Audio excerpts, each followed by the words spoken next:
Knowledgeable.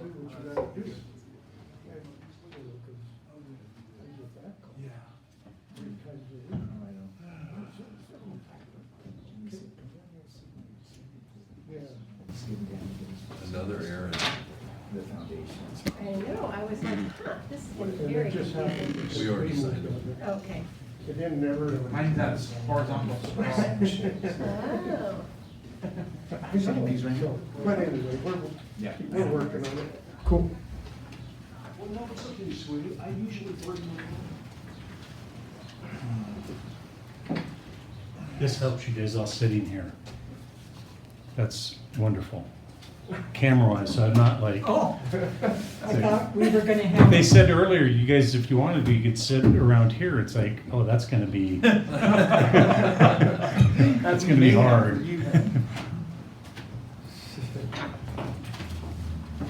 There's more. There's more. 18 of them in total.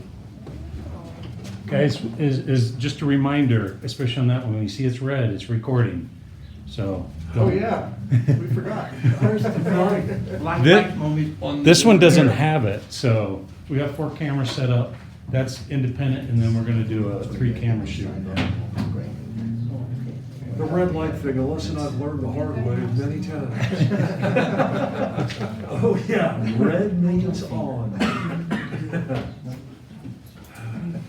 Have you drank it tonight? Everybody's got it. Yeah, I forgot mine. I had some water out last time. How's Michael? I'm okay. Good. Any one of these days. Oh, yeah, yeah. Right. And can you believe we're almost done with the month of May? And then literally, the pass was closed. really because of hail? 12 inches. They said snow. Wow. For 4 hours. That really helps with the drought. Wow. Oh, yeah. Our water tank, Ricky, our salesman. All the rain up the river, and then I think it stayed off of the mountains, so if they got more snow on there, I think we're just gonna be in really good shape.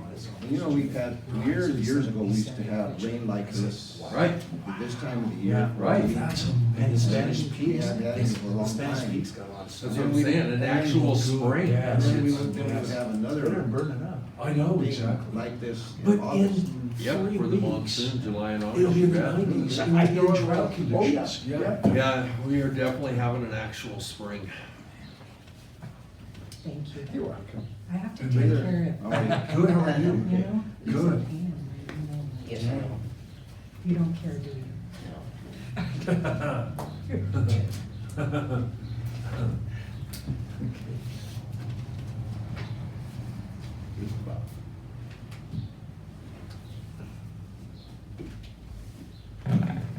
One more after that. These all go to.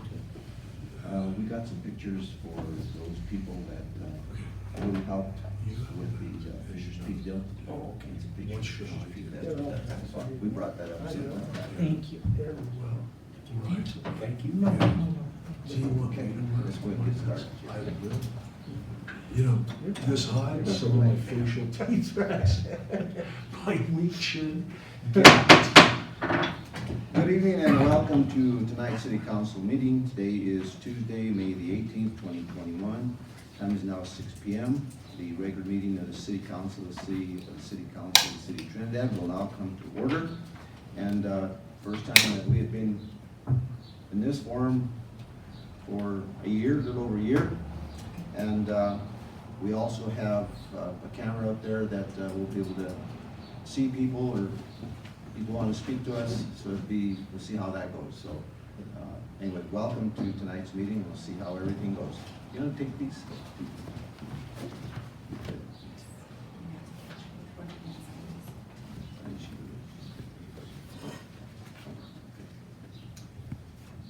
All right, roll call, please. Oh, she ran away. She's running. She'll be back. This is Eli's first meeting. Savannah? on- Here. She's calling you. Yeah, Yeah. Yes? speak into your microphones. Here. Okay? Did you hear me? I don't know.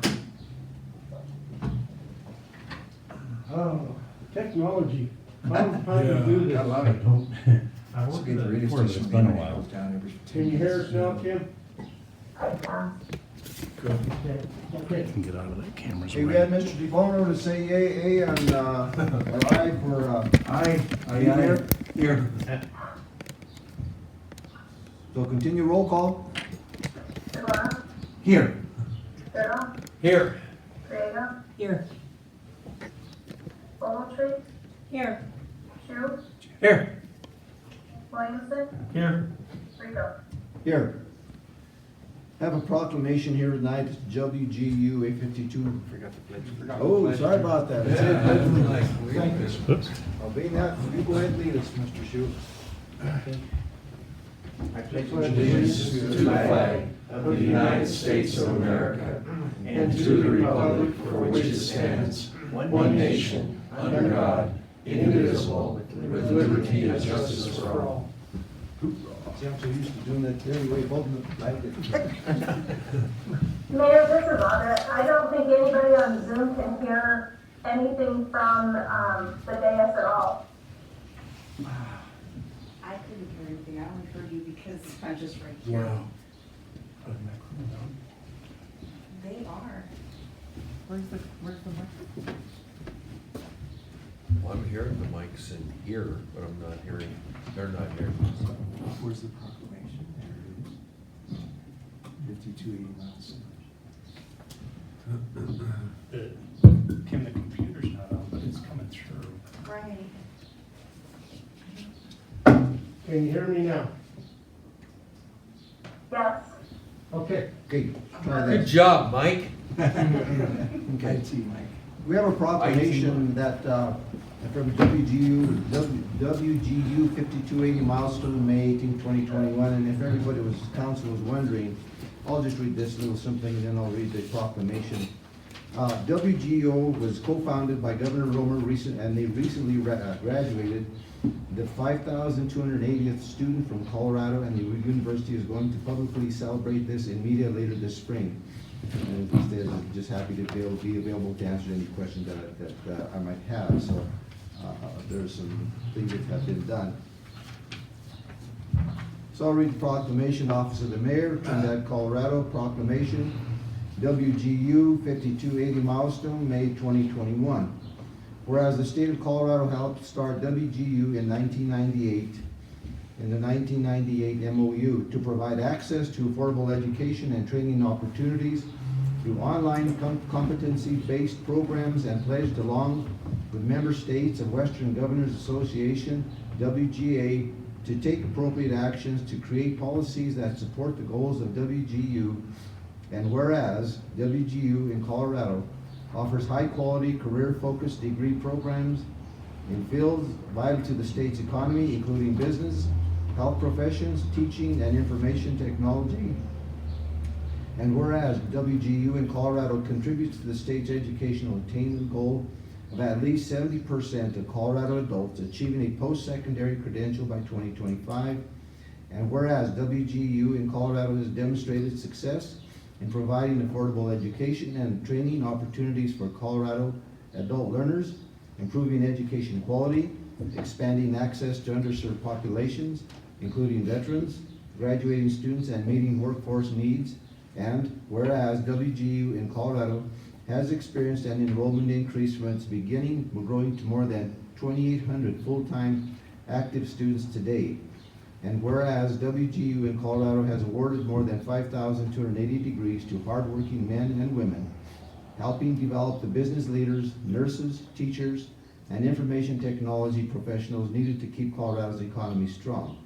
Whereas WGU in Colorado is committed to helping Coloradoans achieve their dreams for a university degree and career success. Now therefore, I, Philip T. Rico, Mayor of the City of Trinidad, Colorado, on behalf of the entire Trinidad City Council, do hereby proclaim May the 18th, 2021 as WGU 5280 milestone in the City of Trinidad in recognition of this monumental milestone having been attained. A witness whereof I have hereunto set my hand and caused the seal of the city to be affixed. Mayor Philip Rico, May 18, 2021.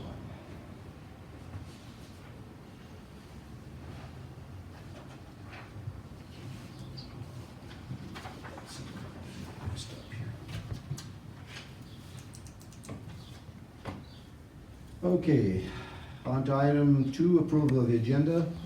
Does council have any changes that they would like to make to the agenda? None, I'll entertain a motion. I move we approve the agenda. Second, Second? call a vote. Rona, Yes. Spittle, Yes. Rico, Yes. Ogletree, Yes. Shu, Yes. Williamson, Yes.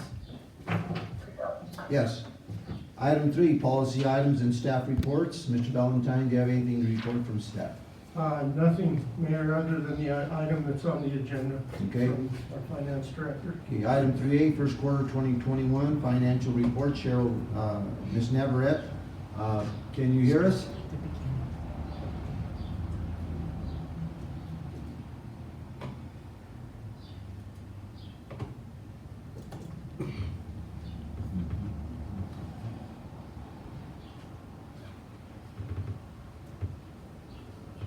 Okay, can you hear me now? Yes. All right. I'm gonna ask Audra to share my screen.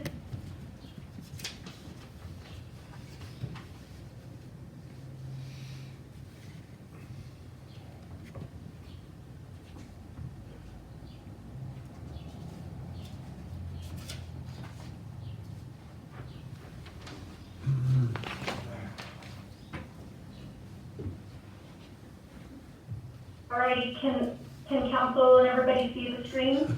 If you can, No. Cheryl, enlarge it, there you go. It's the same thing we have on our computers, isn't it? It is.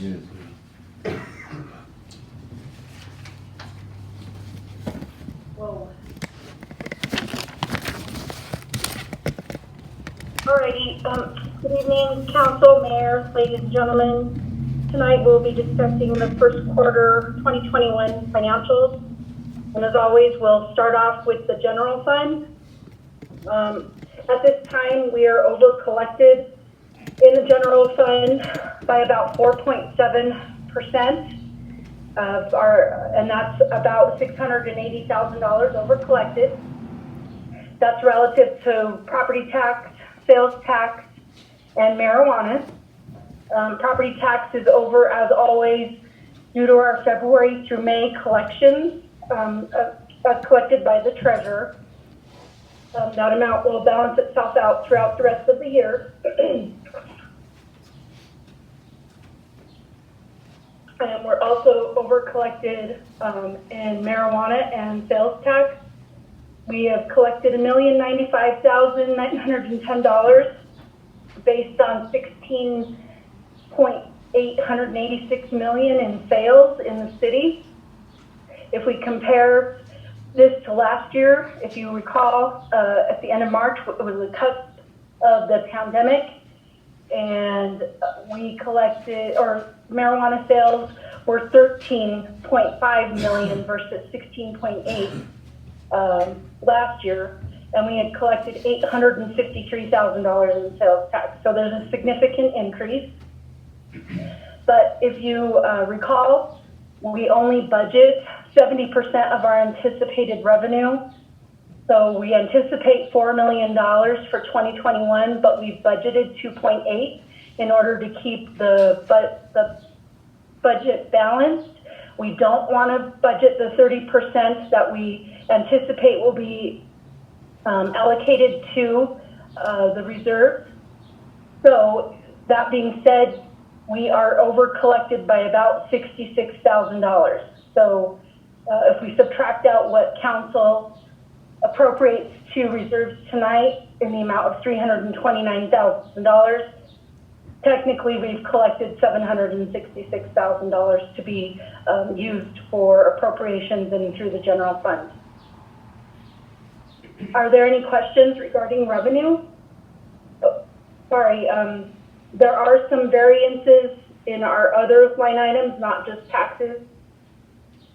We are under collected in our licenses and permits and our intergovernmental revenue, as well as charges for services and miscellaneous revenue. Items of note in licenses and permits. Our marijuana licenses are budgeted at should be collected at about $17,000, but we've only collected 50%. Those are collected throughout the months, throughout the remaining of the year. And then building permits are also $8,700 short, but with the warmer weather, we anticipate those revenues increasing significantly. For our intergovernmental revenue, we are under collected by $54,000. That's relative to our severance tax and our housing authority payment in lieu of taxes that we received towards the end of the year. Those total $100,000 together. Also, we've budgeted $65,000 in our GoCo Fishers Peak grant, which will also probably should be collected in the next 2 quarters. So that will balance out our intergovernmental revenue. And finally, charges for services under collected by about $36,000. Because of the governor's order to suspend delinquent assessments or the letter fees that we charge and late fees, that is under collected by $15,000 right now. We anticipate those to be increased in the next couple of months as we lifted that, I believe, effective May 1st. And then, of course, our swimming pool and community center revenues haven't been recognized. Those will start to increase in the next 2 quarters. Our library is under collected. Ms. Huffman just reopened the library, so that's good news. She has several programs planned. Also, they receive a grant from the state at the beginning of the year. About $5,500. We just haven't received that money yet. Does anybody have any questions? Any questions so far? No. None. Go ahead, continue. Moving on to our general fund expenditures. We are at 24% or $152,000 under expended. We can highlight the items that are overexpended at the moment. One of them being information technology, about $78,000 overexpended. At the beginning of the year, our IT director pays out a lot of his software subscriptions, and that includes our finance program, Tyler Technologies.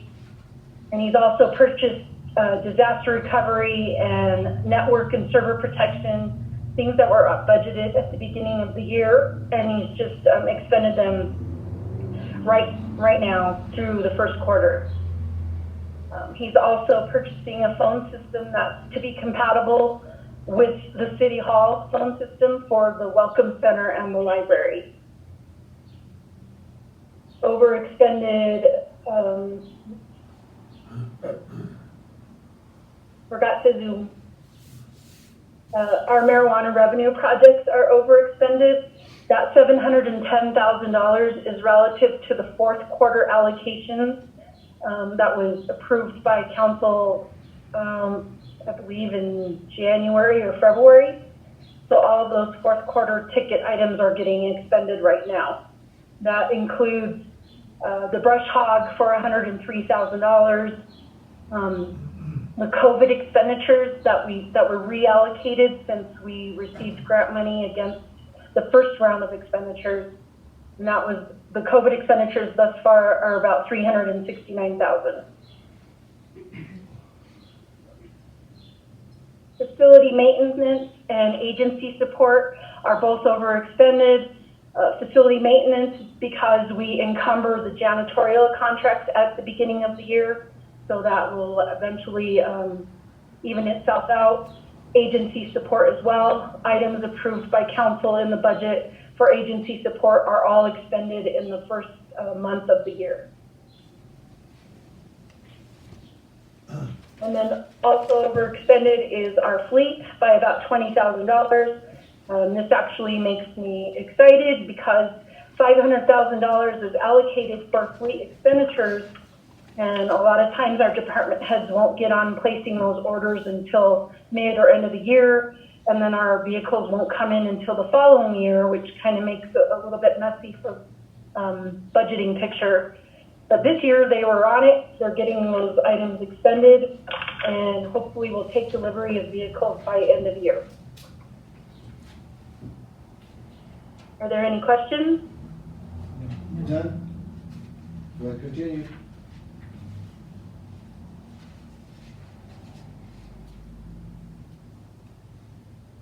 We'll move on to our power and light budget.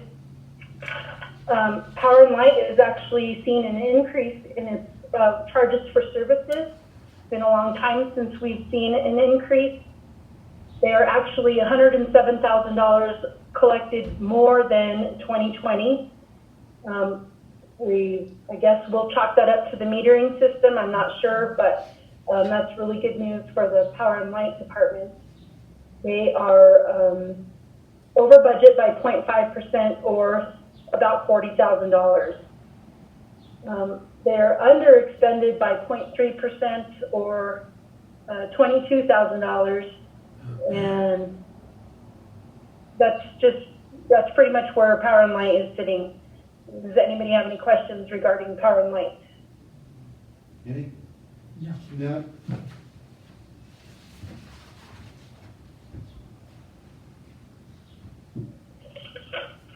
Moving on to water. As we discuss every year, first quarter, water revenue is a seasonal account. They are under collected right now by $36,000, but most importantly, they're under collected $109,000 in their charges for services. And again, we'll recognize those increases in the second and third quarter. However, if we compare to 2020, they've actually collected $33,000 more in charges for services this year versus last. Their expenses are under by 6.7% or $259,000. That's relative to the GOCO grant of $250,000 for the Purgatory watershed that's being worked on as we speak. And we also have a fire mitigation grant for $50,000. So those two expenses, I'm sorry, just a moment.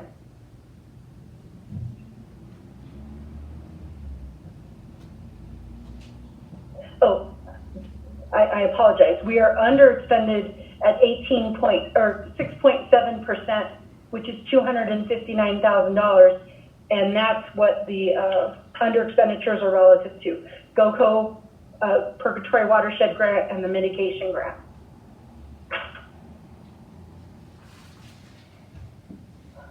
Okay, are there any questions?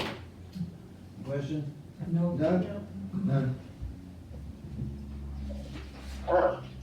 Moving on to gas fund, first quarter 2021, gas department fund is over collected by 19.6% or $650,000. This is all relative to the utility charges for services, definitely seasonal. We had a very cold January and February. You can see that we're over collected by $659,000 in charges for services. Again, now that it's warming up, those charges will significantly decrease, and that fund starts to balance itself out by the third to the end of the year.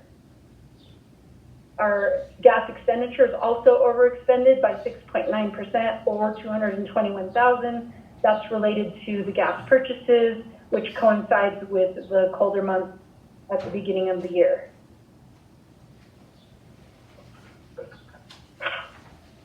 If there are no questions, we'll move forward.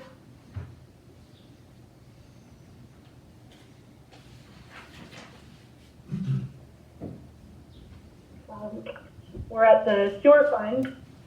Sewer fund is also seasonal. We are under collected by 1.7% or $32,000. Again, that's in our utility charges for services. However, we have collected $10,000 more than 2020. So I'm going to go back to that metering system. We've definitely seen increases in water and sewer, and we'll recognize those in the second and third quarter. Our expenses are under 5.6%, about over $10,000. If you'll take a look at capital outlay, we are overexpended, which is good news. We're working on those infrastructure grants. We've actually spent, well, $490,000 on the sewer infrastructure project grant through March. And as of May, relative to that project, we've collected $467,000 in grant revenue from DOLA.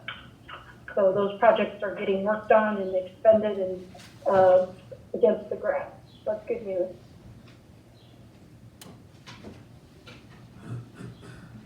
Move on to landfills.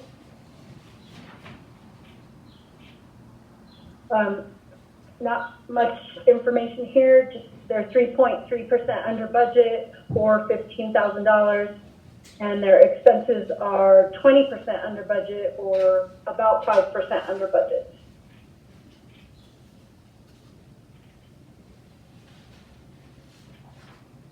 Moving on to lottery. This is a seasonal department as well.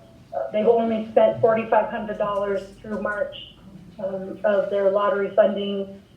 This is seasonal. They'll start making those bigger expenditures for the swimming pool, paths and trails, and parks maintenance.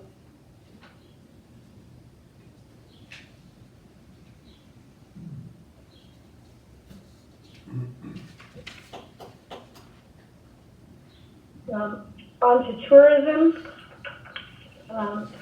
Item of note here, for 2020, tourism budgeted $325,000 in revenue.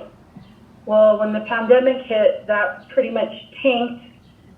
They were worried that they wouldn't even get to $200,000 in revenue. In the end, they ended up collecting $305,000, so that's really good news.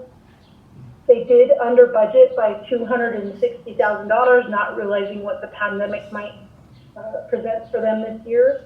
However, they're on track. They're collecting above and beyond what they've expected. So if trends continue as such, they will definitely collect more than $260,000. That's really good news for the tourism fund. And then they are underexpended on their grants by about 0.4%.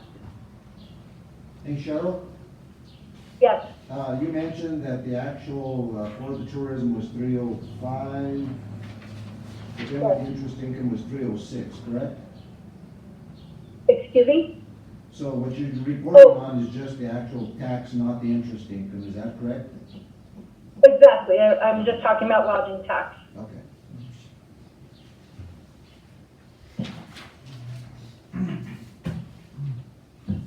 Okay. Are there any questions? None, I guess. And finally, we're on to our capital projects fund. 2021,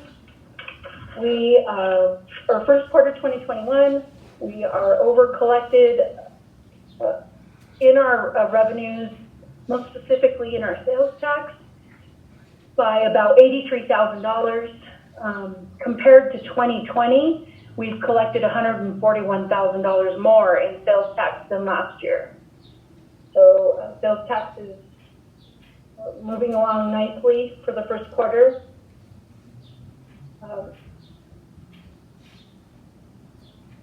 I've listed all the projects for you. If you'd like, please ask questions.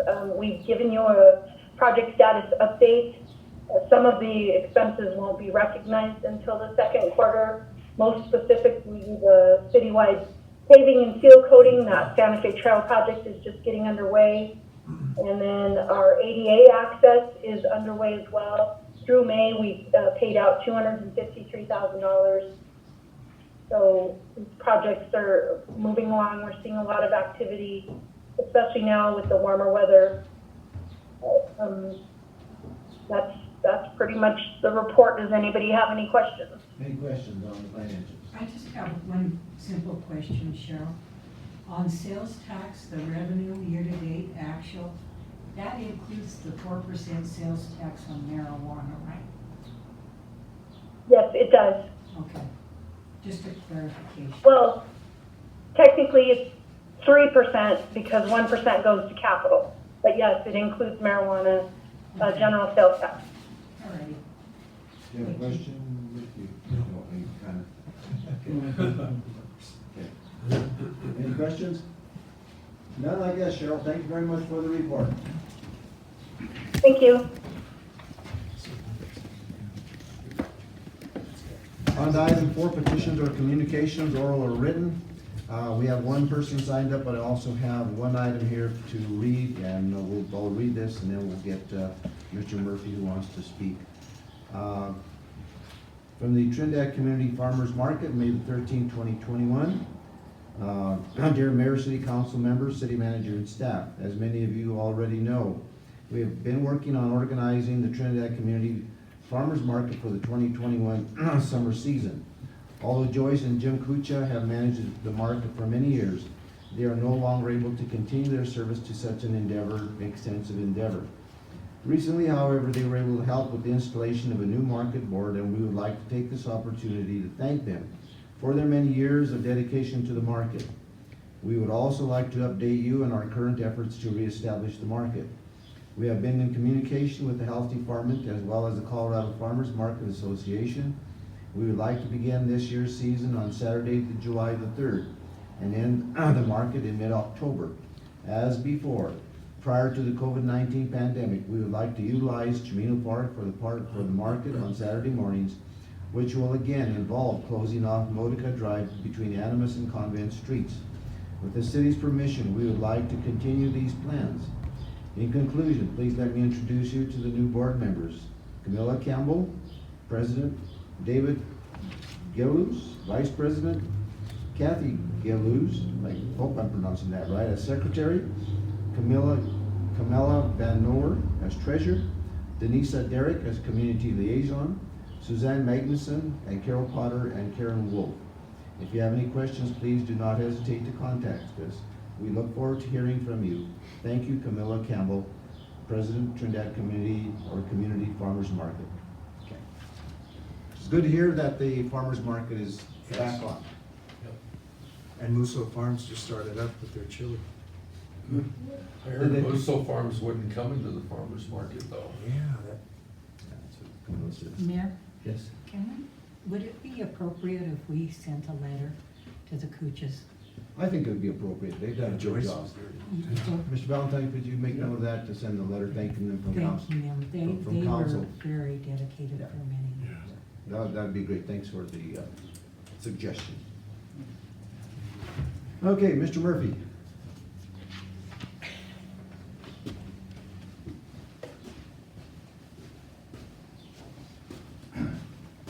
Good evening, Mayor, Council, and staff. It's good to see you all. It's unusual. Yes. As someone said when all this started, that everyone's either gonna come out as a chunk, a hunk, or a drunk. You guys all look really good. That's pretty good. So, trying to shoot you guys out right away. I know you guys are all familiar with me, but for the people watching, I'm gonna introduce myself. I'm Tom Murphy, Miller Murphy Funeral, Trinidad Times TV, and now officially the Chappelle House. For those of you that have been driving by and seen the change, and I thought it's time to come explain to people. I want to have a ribbon cutting, but I'm going to wait until a couple of things are done, and COVID is a little bit more past us. So, but I told Wally I'd allow him to use my facility for the comedy festival, and so I thought it's time to undo this sign. So, briefly, Delos Chappelle. Well, across the street from me is the Baca House and the Bloom House. And I found out, Baca didn't build it, but he resided there shortly thereafter, and Bloom built it. Delos Chappelle built my building back in 1886. He was an early pioneer and an entrepreneur. He designed the waterworks here, the A-frame that we have over here across from McDonald's. And so it just seemed appropriate when I was deciding to change the name, that why not just follow the same pattern. because Dr. Espy lived in there, Molaire lived in there, and so the name was lost, but I think historically it's significant. And I'm gonna do a video and stuff on Chappelle because he was a very significant person. He left here after about 10 years and went to Denver, and he built a house very similar, but it was torn down before Dana could get to it. Dana actually, Crawford knew Chappelle's grandson, so he was quite the person. So, and I'll stick to my 5 minutes. I signed up 3 times. Does that mean I get to 15 minutes? No, sorry. I just, that was a test, just to make sure you guys remember how to do meetings. Okay, I'll speed up here.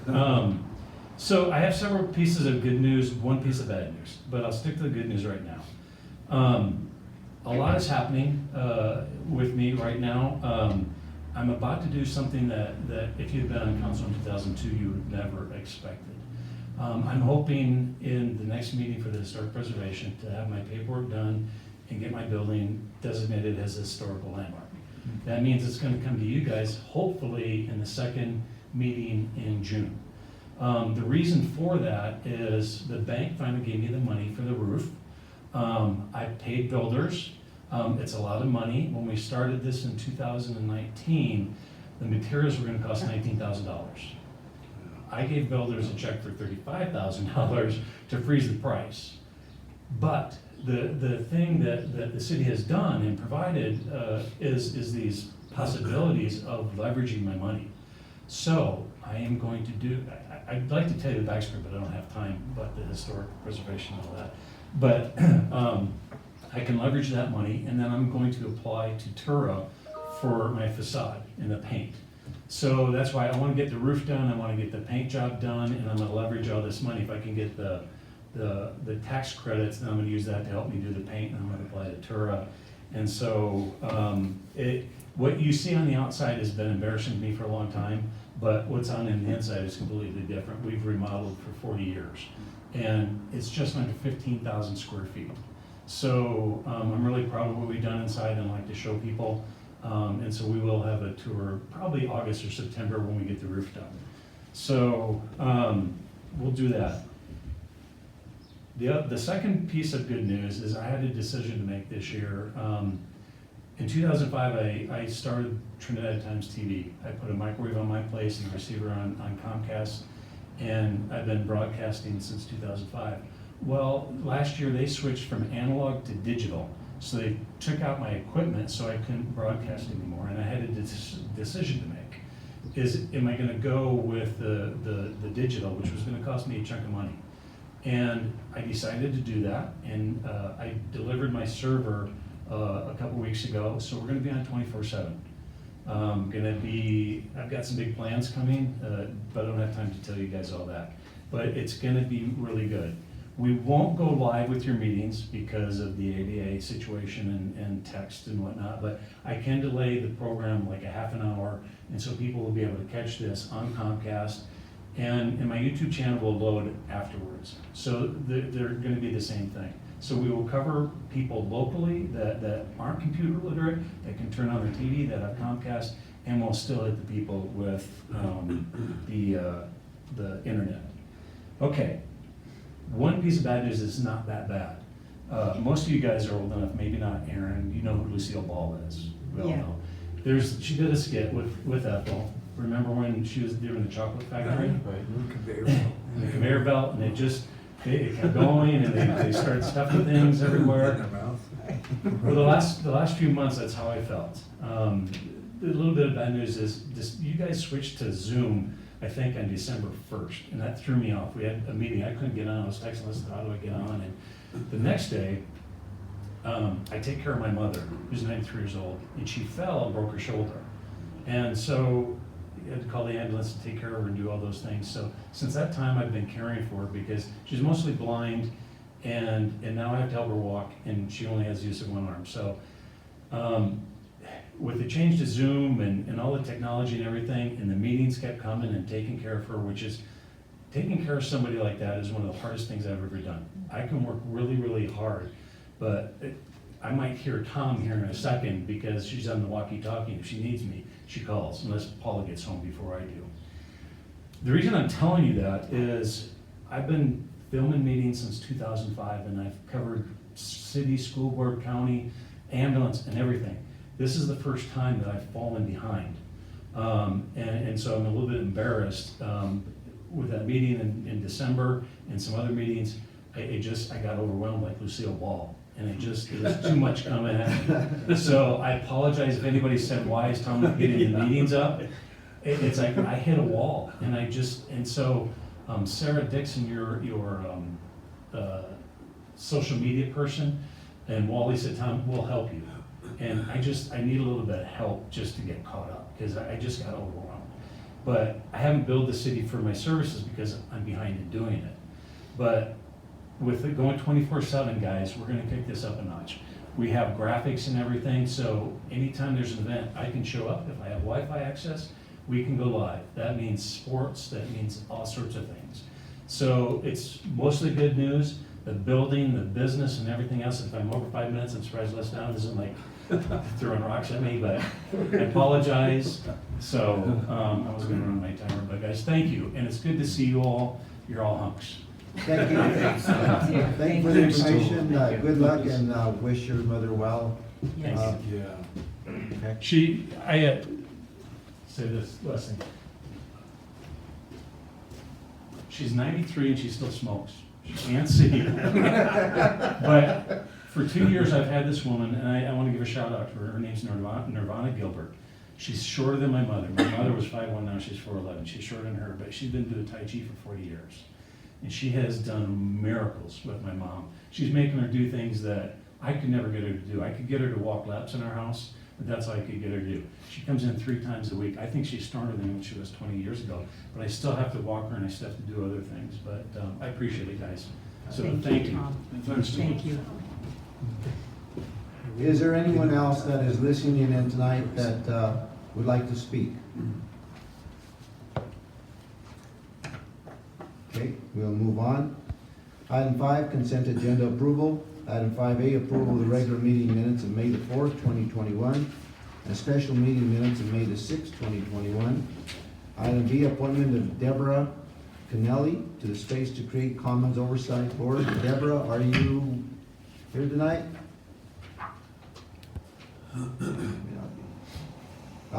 With her appointment, if it goes through, that'll be a full board now, which is good to hear. Item C, approval of special event permit, malt, vinous, and spirituous, requested by A.R. Mitchell Memorial Incorporated at 150 East Main Street on June the 4th, June the 1st, October the 2nd, October the 15th, and October the 23rd of 2021. Item D, approval of the bills of $1,301,016.93. Item E, approval of the payroll, May the 15th, 2021 through May the 28th, 2021, in the amount of $388,789.69. The question that I have, and this, Cheryl, are you on? Yes, I'm here. Can you hear me? Yes, can you explain the $783 and the $59.90 that's negative in the payroll portion? What was that about? It's the first time I've seen that.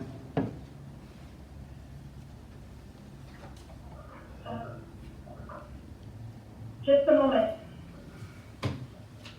Is this on the bottom? Mayor and Cheryl, I believe that was an adjustment where we charged, finance department overtime, and it should have been charged to utilities. And so that was an adjustment out of finance and then over to utilities. Oh, okay, that makes sense, okay. Thank you, Audrey. Okay, with that, I'll entertain a motion. I move we approve the consent agenda. A second? Second. Call a vote, please.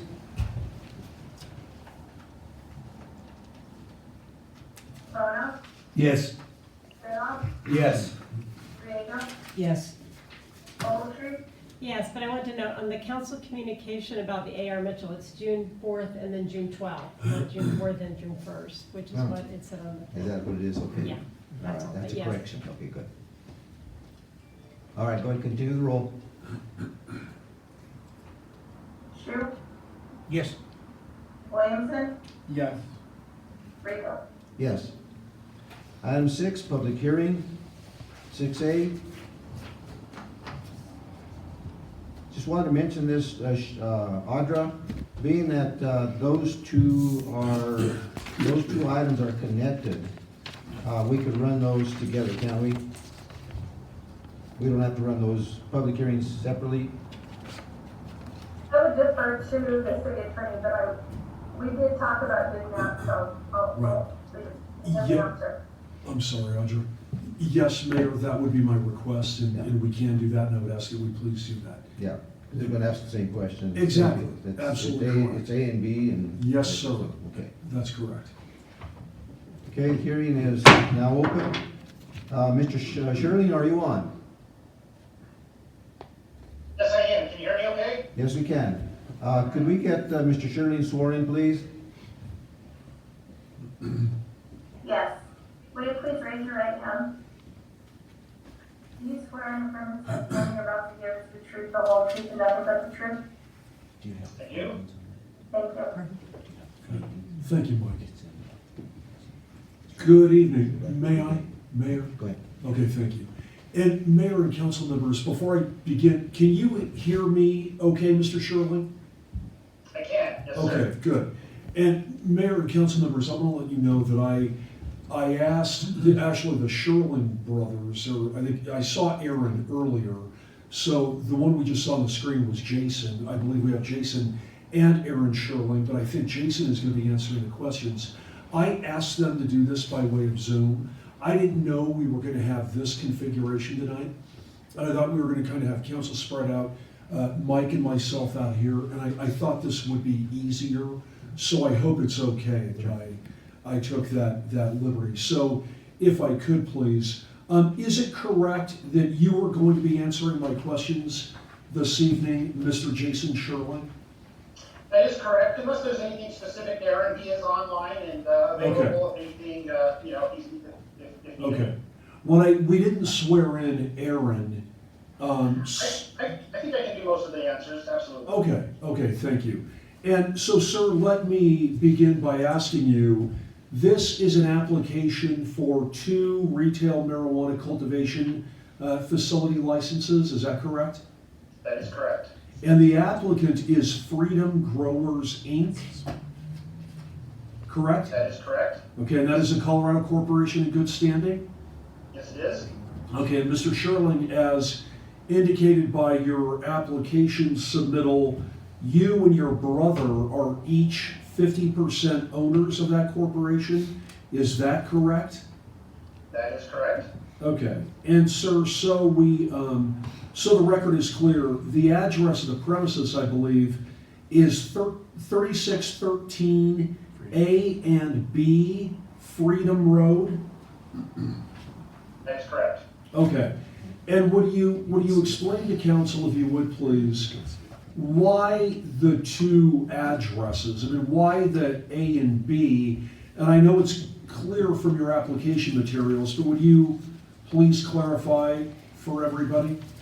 Sure. So the building was kind of laid out in an A and B configuration when we leased it. It already had the A and B, designation on it. So, and the 2 separate addresses help us in that, you can only have, 1 license per address. So by having the 2 addresses on the building, we were able to apply for 2 licenses in the single building and, double our plant count, if you will, and essentially double the overall plant count that we'll eventually be able to get out there. So at that location. So that's the reason for the A and B, and it was one of the big reasons that we acquired the property.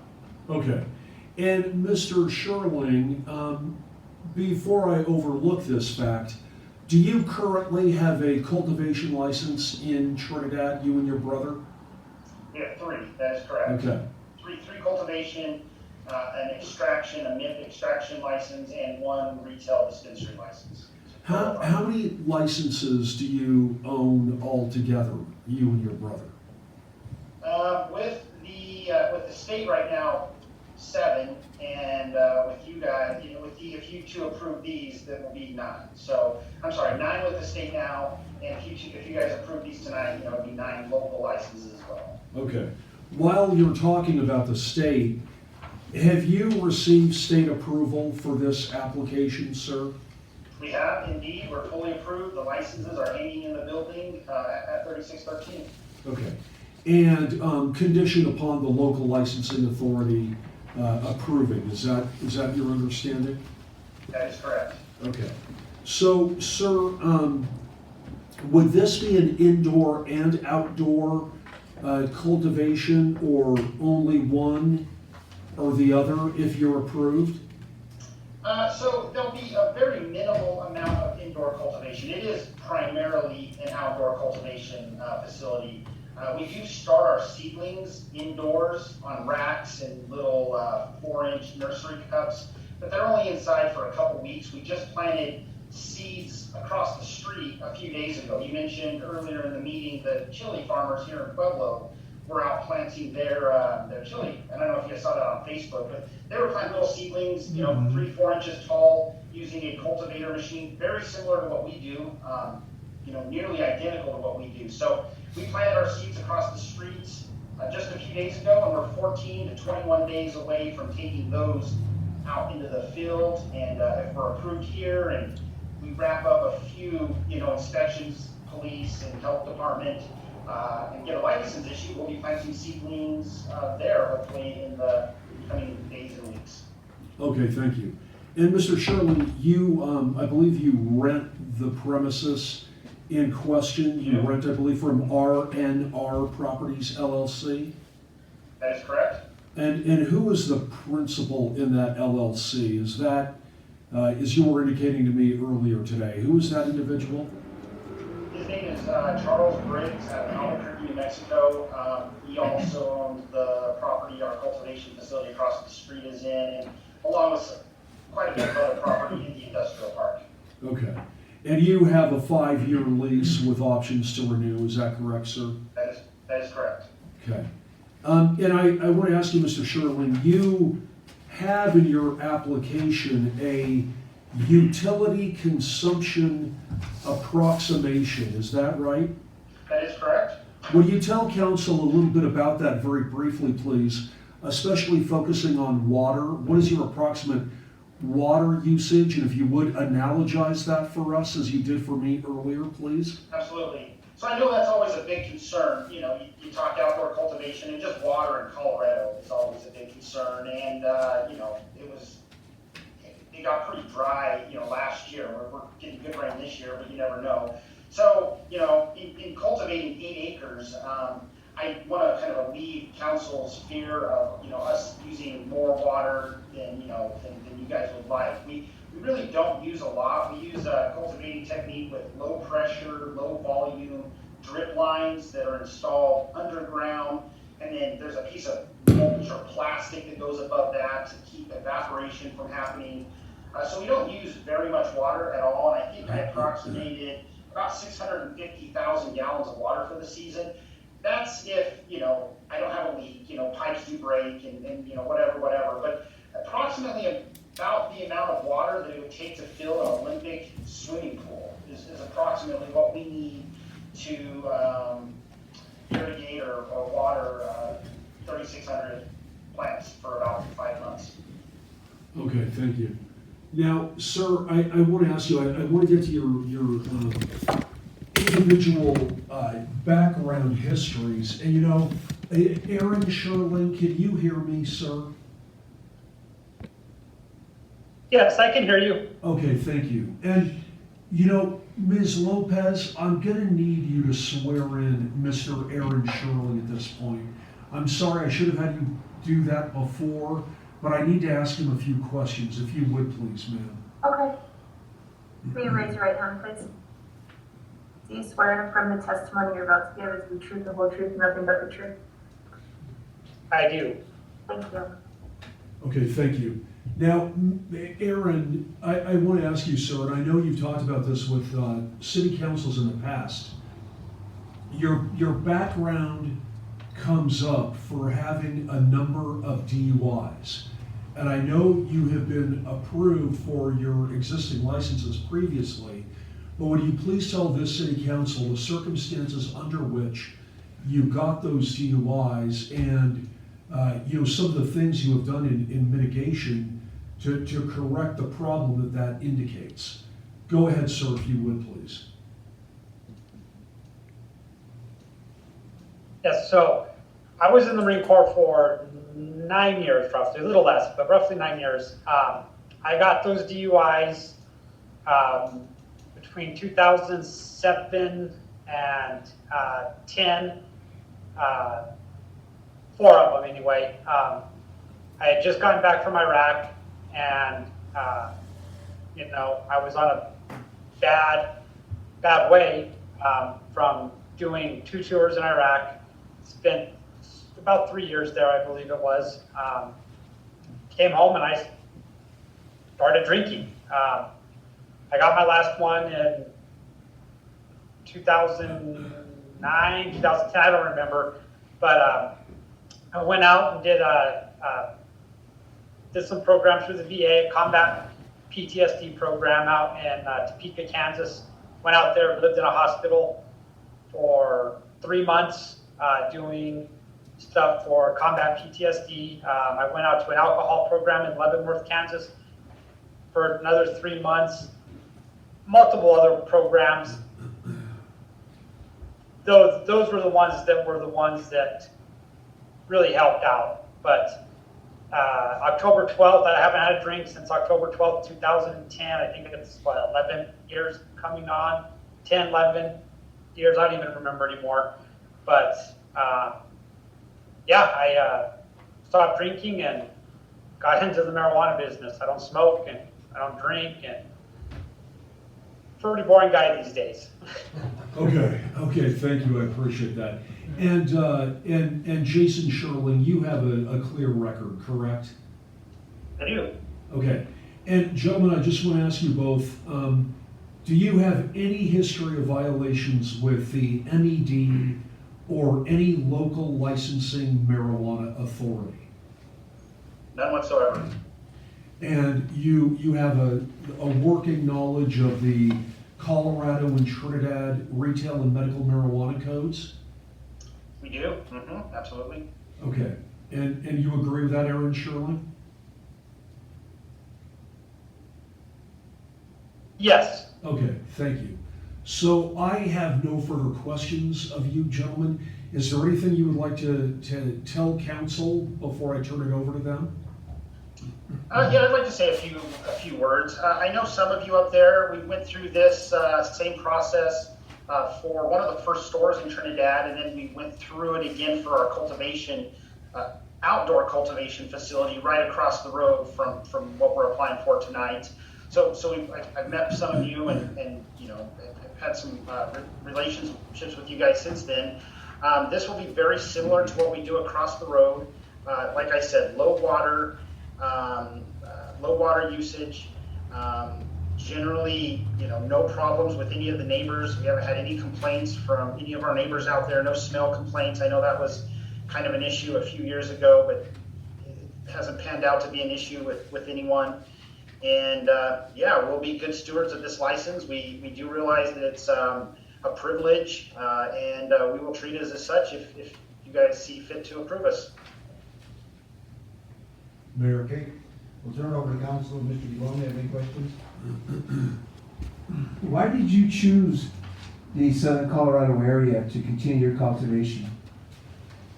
A couple of reasons, really. When Trinidad was looking to get into the marijuana, or allowing the marijuana industry into town, they, I guess, reached out to maybe Pueblo County, and Pueblo County put them in touch with us, the Trinidad delegation. So Mr. Downs, Miss Garrett, several other people from Trinidad came up and spent an afternoon at our cultivation facility in Pueblo.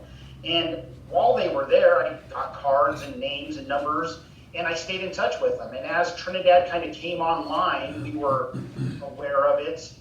We started with the shop, and then, we did look at several areas. The Trinidad Industrial Park had several lots for sale. It's fire protected, it's police protected, it's not a county jurisdiction, which is where you see a lot of this, outdoor cultivation. It's got good water that's really being underused out there. You've got a 10-inch main that I believe you flush, millions of gallons out here just to keep the line fresh. So there were a lot of stars that kind of aligned in us coming to Trinidad. It's worked out great. My brother's moved down there, lives there full time now, and we're happy to be there. Ms. Swagel? No, I have no question. Mr. Shu? No, I don't have any questions. Ms. Ogletree? I have one question for Mr. Aaron Shearing. It appears that there was an arrest in June of 2019, and I can't see a disposition on that. And so I just wanted to know if that was for failure to appear, no insurance. Has that resolved?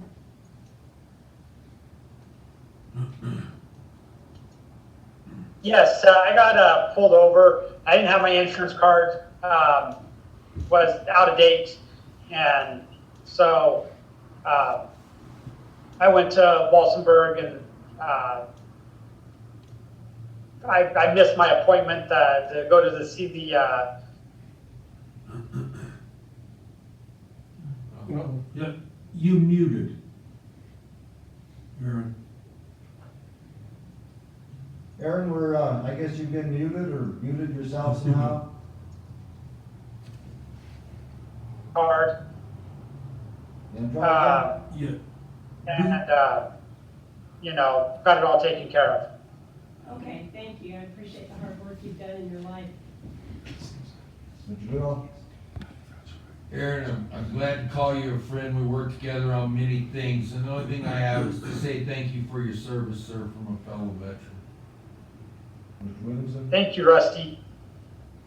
I actually had a question for Mike, if I may. Mike, at 650,000 gallons a year, that's equivalent to a small or large industrial meter. I mean, where does that fall in the range? Actually, that's small. Okay.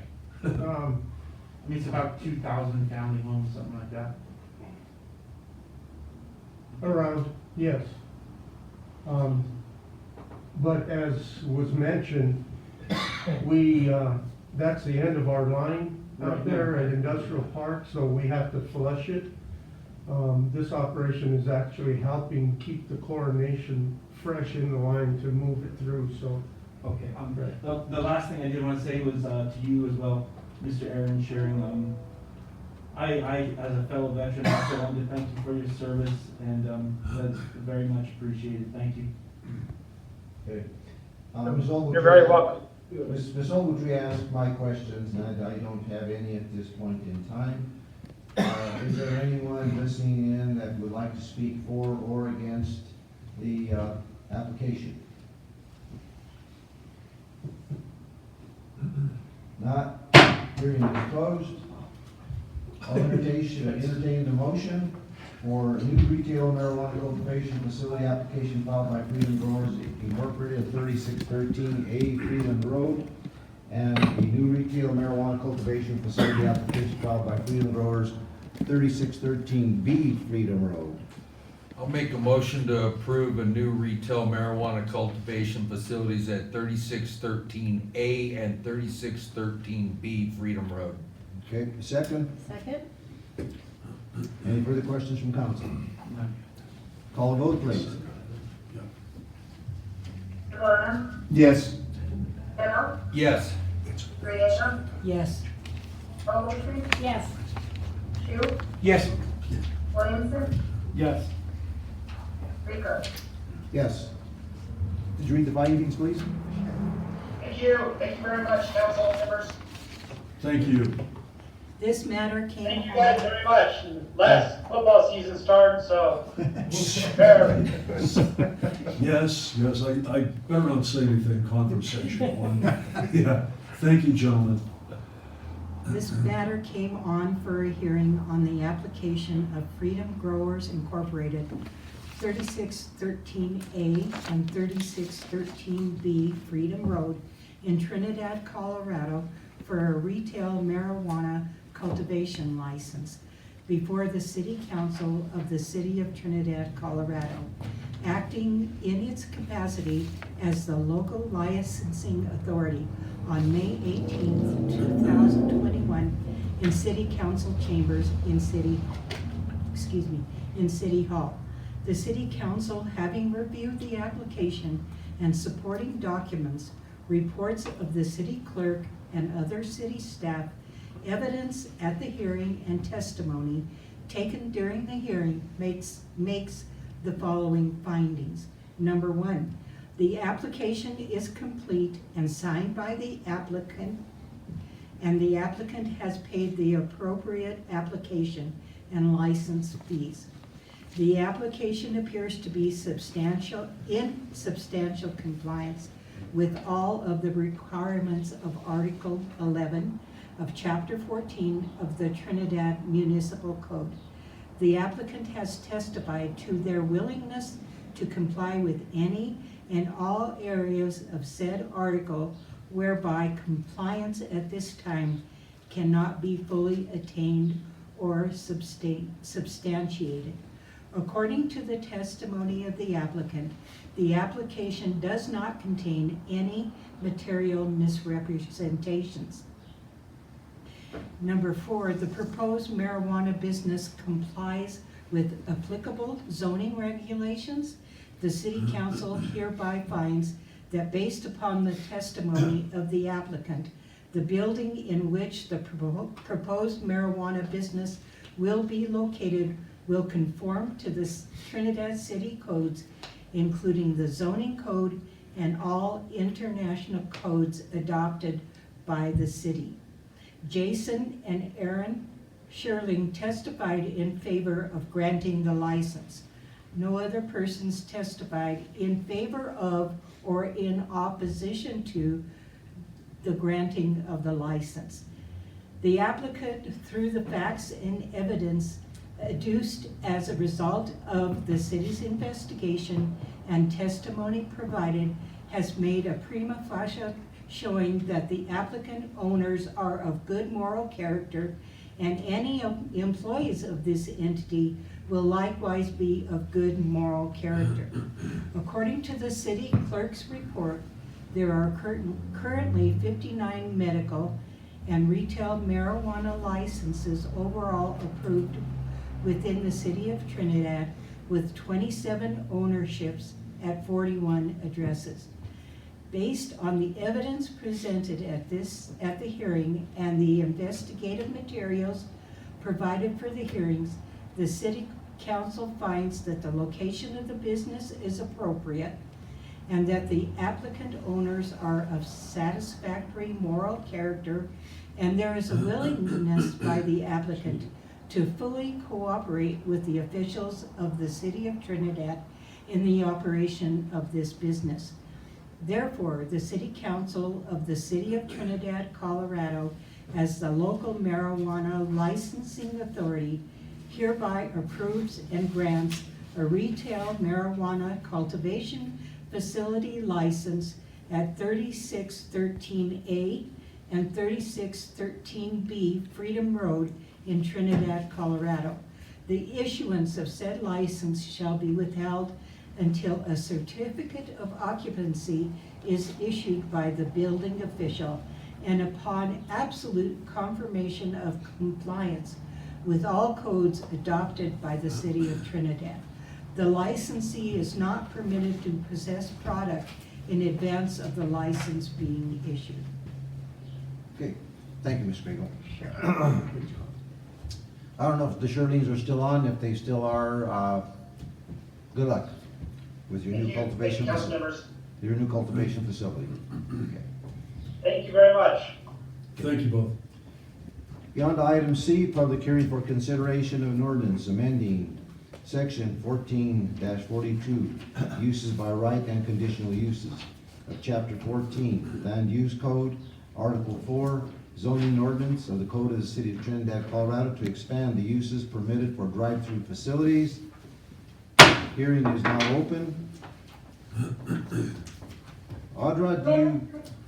Mayor and City Council, as you hopefully will remember back in January of this year, City Council was apprised of new MED rules allowing for walk-up and drive-up window service and the parameters of a licensee obtaining those permissions. At that time, council was supportive of allowing this expanded use, and recently a local licensee started the process with our planning department, and staff realized that a new land use code only speaks to drive-through facilities under the use category of food and beverage service. Therefore, to accommodate this allowance, the proposed ordinance was prepared for City Council's consideration, and approval is recommended. Les, do you have any questions? I do not, Mayor. Okay. Questions from council, Mr. DeBona? No, sir, not at this Ms. time. Grego? No, sir. Mr. Shute? No. Ms. Ogletree? No questions. No questions? Mr. Williamson? None. Okay. Anyone listening in, want to speak for or against the ordinance change? Hearing is now closed. 6C1, second reading of an ordinance amending 14-42 uses by right and conditional uses of Chapter 14. Land Use Code, Article 4, zoning ordinance of the Code of the City of Trinidad, Colorado to expand the uses permitted for drive-through facilities. I'll entertain a motion. So moved. A second. Second. Any further discussion? Not call a vote? Lona, Yes. Bill, Yes. Griego, Yes. Ogletree, Yes. Shute, Yes. Williamson, Yes. Rico. Yes. Item 7, unfinished business. 7A, extraterritorial 3/4 inch water tap requested by Pamela J. and Jeffrey L. Barnett at 13783 County Road 21.6 for a barnuminium. That's just unusual. I've never heard that called. Could I have a motion, please? So moved. Second. Second. Mr. Behill, are you with us tonight? I know there was some questions last time. Have they been cleared? Yes, we tabled this at the last council meeting. I've spoken with Mr. and Mrs. Barnett, and it's not just a pole barn, it's actually gonna be a pole barn / barndominium. The pole barn is already erected. They've already installed the septic system, and what they wanna do is make some living quarters in it. They're currently finalizing the floor plans, that way they can pour their concrete, but they need the, where the plumbing's gonna be and so forth. I also have Mr. and Mrs. Barnett online in case there are any additional questions that the council may have. Okay. Let's get some questions from council. Mr. DeBono? No, not at this time. Ms. Grego? No, you cleared it up for us. Thank you. Mr. Shute? Ms. Ogletree? No, I do know what a barn dominium is, so. Yes, I'm good. I built a few of those. Well, when I was in my working capacity, I saw a few of those built, but I never heard them called that. So it was interesting when I saw that, so. No other further questions? Call the vote? Lona, Yes. Bill, Yes. Griego, Yes. Ogletree, Yes. Shute, Yes. Williamson, Yes. Rico. Yes. Item 8, miscellaneous business. 8A, modification of premises temporary. Filed by Los Angeles Grill LLC at 341 North Commercial Street. Jay, are you on tonight? In case there's any questions? Okay. Mayor, I just sent him an email reminding that he was supposed to be on this call. I haven't received a response. Okay. Could I have a motion, please? So moved. Second, Second? discussion. Ms. Clark? Is Ms. Clark on tonight? Are you wanting, Dorothy Clark, Mayor? Well, she was the one that I guess approved the modification, correct? I didn't know if she had any information. Mr. Valentine, do you have any? Actually, So this is an application made through my office. Okay, It's a temporary modification. The proposal is for the one block to be, it's immediately in front of Los Angeles Grill, to be closed for a one-day event. And as you'll see from the diagram, there is what's been labeled a control area where alcohol would be served. The rest of it would be blocked away so that other activities could happen there. Staff is scheduled to review this with the applicant and with police department, fire department, and any other departments that would be affected by this closure and by this event we'll be reviewing that on May 20th extensively and ensuring that there's a fire lane that's maintained for fire engines to get through. There's ADA access to the event.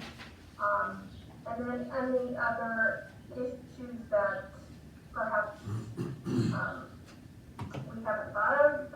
We'll be reviewing that date to ensure that people can enjoy this event safely. Audrey, what are the hours they're gonna have that closed?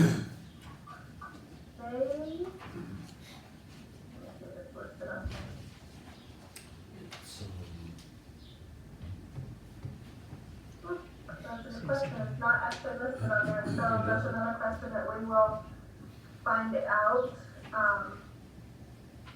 when we meet with Jay later this week. okay. Mr. DeBono? No questions, sir. Ms. Grego? I have a question, Audra. Do the adjacent businesses on that street, are they notified ahead of time of this request? They're supposed to be. So this one's kind of a little bit different because it's, the date's been shifted around. They've been cooperative with respect to moving the date around, to ensure that we have adequate time to look this application over and do what we need to do. So that will be another topic when we sit down and meet with him, that you'll need to notify those adjacent property owners of the street closure. That will be a requirement of the applicant, not the city. Okay. Just a statement, I guess, not a question. But when the comedy festival was going on, I got a couple of complaints about traffic. And that block is troublesome because Mill Street is pretty much really congested right now between dumpsters and parked vehicles. So you're gonna actually have the next available north-south street I don't believe it's gonna be open. So I'm wondering if Mr. Gonzalez would provide some kind of traffic control? Mr. Valentine, did it say in there that, in the information that it was going to be, Mill Street would be open, that they were going to provide that? I believe Mr. Gabrielson mentioned that. It's open now, but you have to go down there and see it. Well, It's as part of that, there's a big dumpster there because they're working on the roof Right. too. And supposedly that's gonna be cleared out by then. He's also submitted an events permit through our events planner, so all staff is reviewing it, and okay. we'll review the detour plan.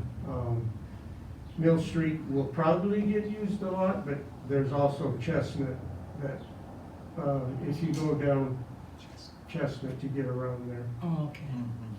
Okay. Does he have to remedy those? Does he have to tell us what he's gonna do before? Or can we approve his request prior to him acknowledging that? As far as his liquor license, you mean? No, as far as Just- notifying people. It doesn't affect me, that's not why I'm pushing in that direction. Right. But Paradox, and there's all the cafes on the court?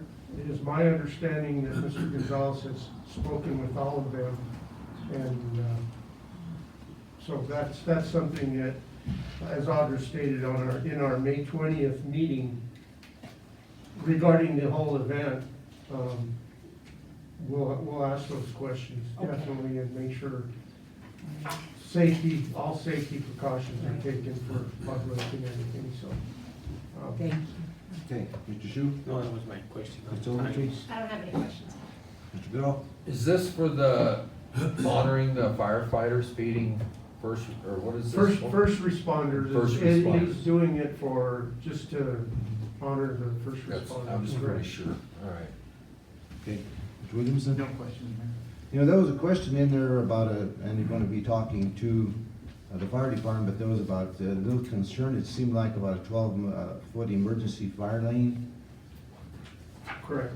That is one of the fire department's requests, that they be able to get through there in 12-foot lane, so that'll be part of that discussion, that his layout needs to be adjusted.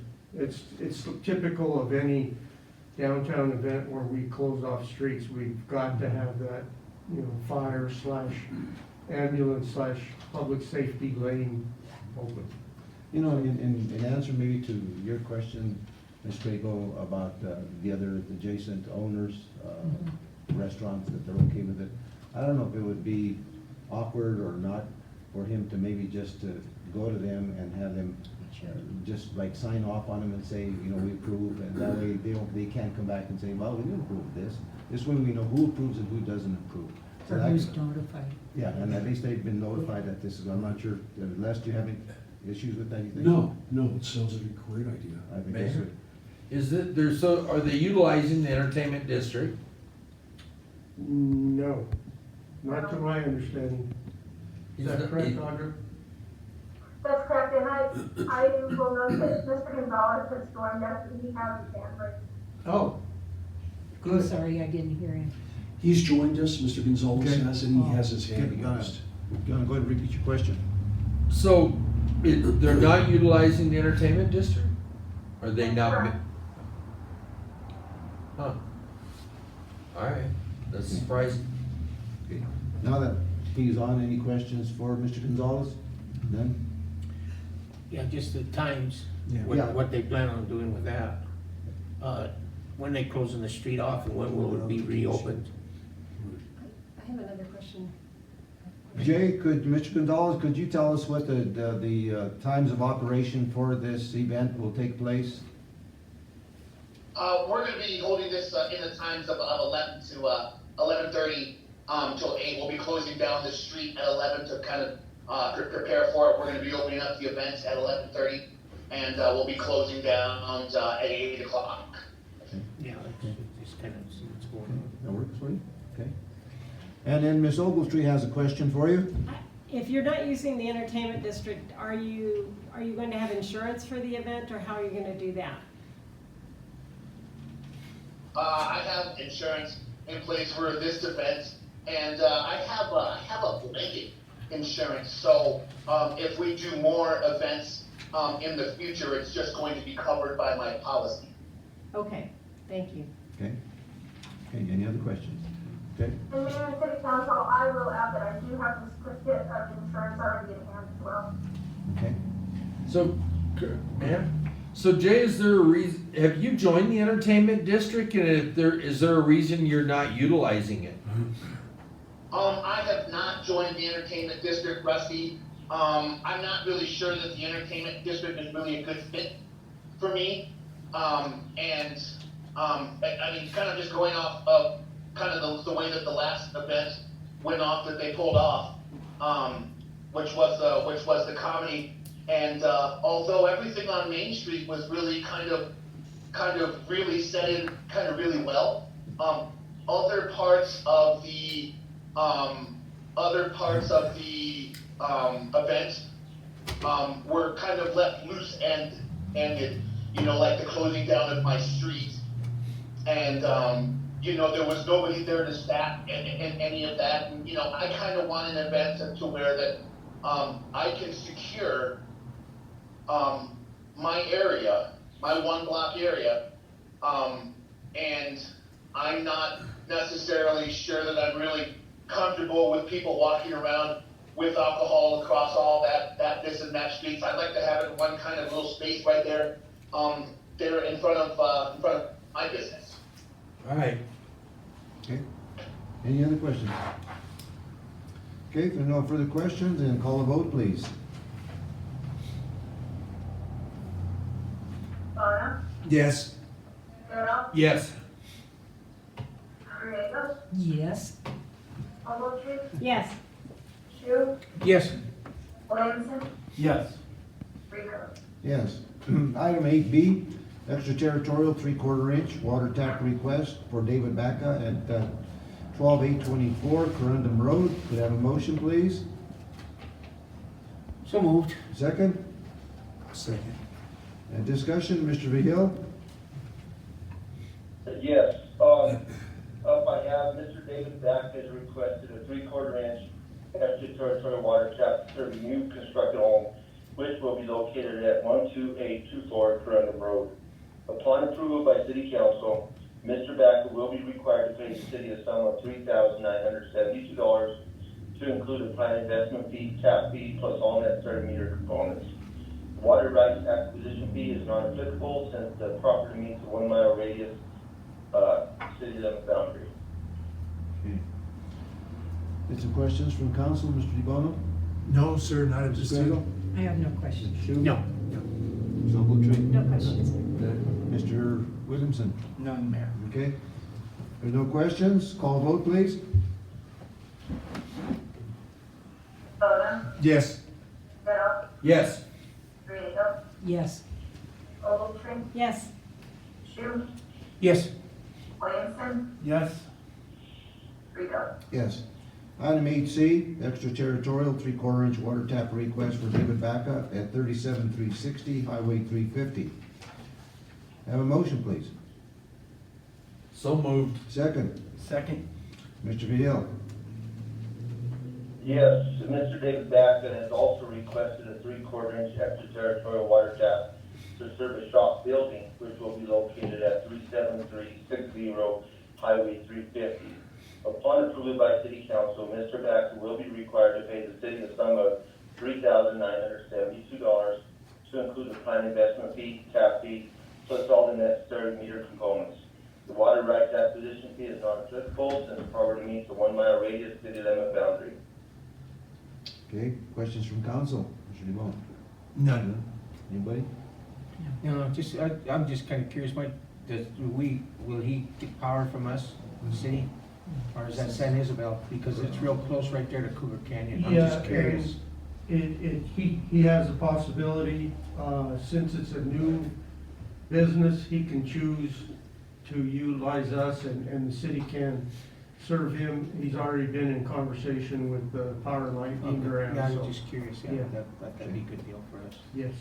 Okay. So Ogletree? No questions. No questions. No question. Call a vote, please.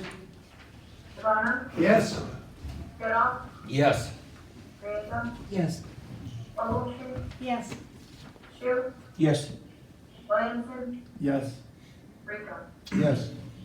Item 8E, resolution authorizing expenditure of marijuana revenue received by the city of Trinidad for first quarter 2021. Could I have a motion? Mayor, You missed you skipped There was one? 8D. Western. Yeah. Yes, I did. Okay, sorry about that. Okay, it's backtrack here. 8D, resolution declaring the intent of the city of Trinidad, Colorado to issue or otherwise assist and support the issuance of private activity bonds to finance the acquisition, construction, rehabilitation, renovation, and equipping of multifamily residential housing facilities known as the Western Apartments. Have a motion, please? So moved? Second? Second. Discussion? Mr. DeBonne. Municipalities or housing authorities issue these private activity bonds, correct? Does the city have an obligation to repay back to the investors? No. No, they do not. And I would add, Mayor, if I may, Sure. Deb Quinlan, who was here at the last meeting, is also online in case Okay. you have questions. Okay. Yeah, there's no that we would have. Okay. Ms. Grego? No, all my questions were answered at the work session, thank you. No, sure, same thing. Same here, my questions were answered, and that looks like a good project, and I think it's a good company that's behind this. I agree. Mr. Williamson? Well, I agree, and it'd be nice to see that project get updated. It's needed some renovation for a long, long time. Mr. Valentine, do you have anything else that you'd like to add? No, Mayor, I think it was well discussed at the work session. I think we got all our information, and I agree that it would be good to get that cleaned up. Okay. And what was the lady's name again? It's Deb Quinlan? Deb Quinlan, do you have anything to add to the conversation? No, I just want to thank you all for the time reviewing it, and we're also excited, to come in and do this renovation. I think it'll be beneficial for everyone, so thank you. Okay. If there's no further questions, call the vote. Connor, Yes. Bill, Yes. Grego, Yes. Ogletree, Yes. Shu, Yes. Williamson, Yes. Rico. Yes. Item E, resolution authorizing expenditure of marijuana revenue received by the city of Trinidad for first quarter 2021. Could I have a motion? So moved. Second? Second. Okay. Ms. Navarette?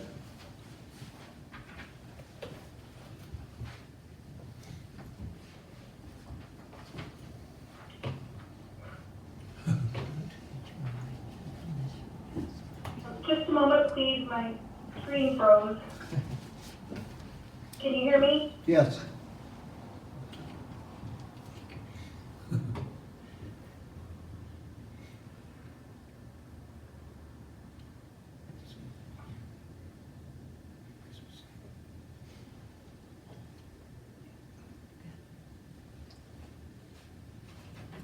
Okay,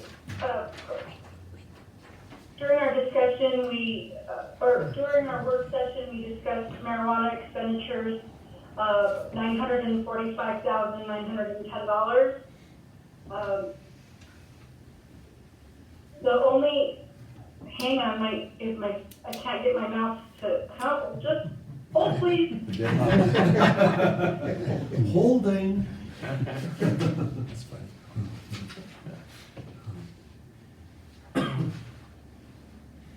Shake that mouse up.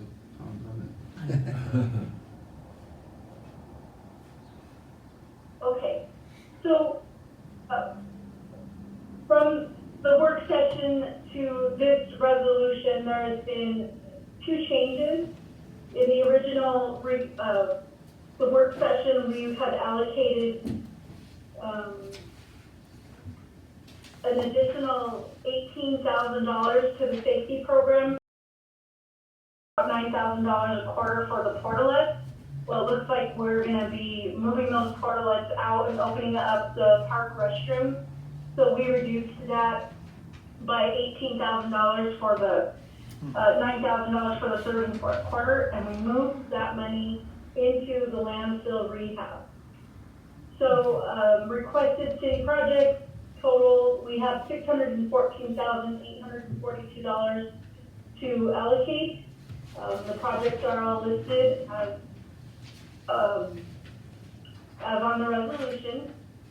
And then $37,836 has been allocated to incentives, which is a 4% of the sales tax, and $9,459 allocated to nonprofits, which is 1% of the sales tax, and finally 30% for rainy day fund, totaling $283,773.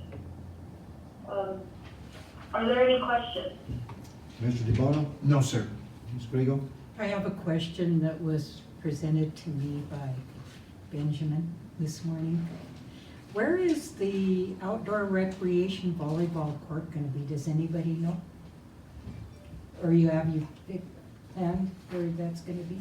Yeah, so Jared may be online, but we're looking at lower Central Park Field, kind of in that area where people just set up and play volleyball anyway. It's outside of the soccer area in that little triangle by the greenhouse, basically. There's an area Oh, right okay. there. Yeah. That's the anticipated place, but, yeah. And I don't know, Jared, if you're on? Yes, I'm here. Did I lie? No, you were correct. The plan is down towards the south end of Central Park, there, to the east of the Rotary Club Picnic Pavilion is where, Marty Velasquez and I had talked. So that's kind of the proposed site, Kind of different. depending on, other things, but that's where we East. anticipate putting it into this proof. So that is a different area. Yeah, that is a different area than, so I did lie. But wait, we had discussion, I'm sorry. Go ahead. We had discussion about, back there, we had looked at horseshoe pits and something else we had a discussion about putting in that back area, didn't we? In a work session, something about. I don't remember. I don't remember that. I will let city council know that we will discuss with everybody involved, Parks and Rec, boards and everything. And we'll get that finalized on where we place it. Mr. Shu, do you have any questions? No. Ms. Ogletree? I have a question for Mr. Valentine. Do we think the 218,000 is gonna be sufficient for the landfill rehab? We're still working on that plan, and we may have to come back and add a little bit. If it turns out that to get that done, we have to buy a piece of equipment for the landfill, a dozer or another loader. Those are a little more expensive. But I'm confident that this will get us toward compliance with CDPHE Okay. moving forward. Thank you. Mr. Goodall? So, I think when I did, I must be confused, when I reported from the Parks and Rec meeting from January 18th, I'd made, that they had talked about asking about pickleball courts, and I think that they had asked about Central Court by the gazebo. So maybe that's what I was thinking about when I made my report to the city council from Parks and Rec. All right. Okay. Ms. Williamson? No question. Yeah, I got just, Go ahead. I just kind of, on the equipment for the landfill, wasn't it too long ago that we were working on raising the fees to get another tractor to crush all that and make it a better deal?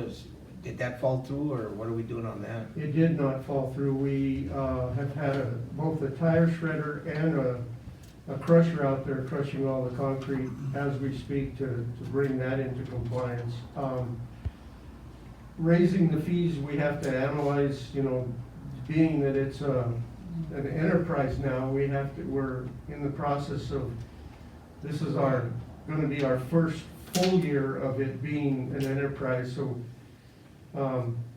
Mr. Just has got to analyze cost of operations and everything, and I don't want to sugarcoat it.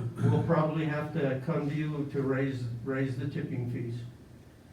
No, and I was just concerned, I thought we were gonna buy a piece of equipment that we were gonna keep out there to help with the packing that and that. The compactor is what Mr. Beach, previous Right. Public Works Director, was talking about. Our track loaders are the ones that are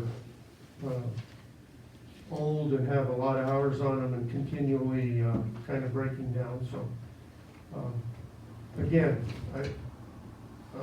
we're gonna analyze the whole operation and come back to council and let you know. Yeah, because I think it's real important to get that where we need it. Yes. And keep it, because, Agreed. at one time, they gave the lifespan of that when I was on council for 10 years, and I don't know if that's changed a lot, but that's been quite a while. Yeah, so just for your clarification, we did another engineering study, and the projected use of the landfill from that 30-year lifespan that you talked about, we didn't fill it up as fast, But, so we did another study, we're at 24 years now. But we're seeing a significant amount of increase to the usage, just based on everything that's happening. Right. So, yeah. Yeah, no, I was just kind of curious. Okay. Two things, and like I said, this, I don't need an answer tonight, but when we had our work session, I asked if maybe at some point, because you were talking about pieces of equipment needed out there, and one of the pieces was a dozer.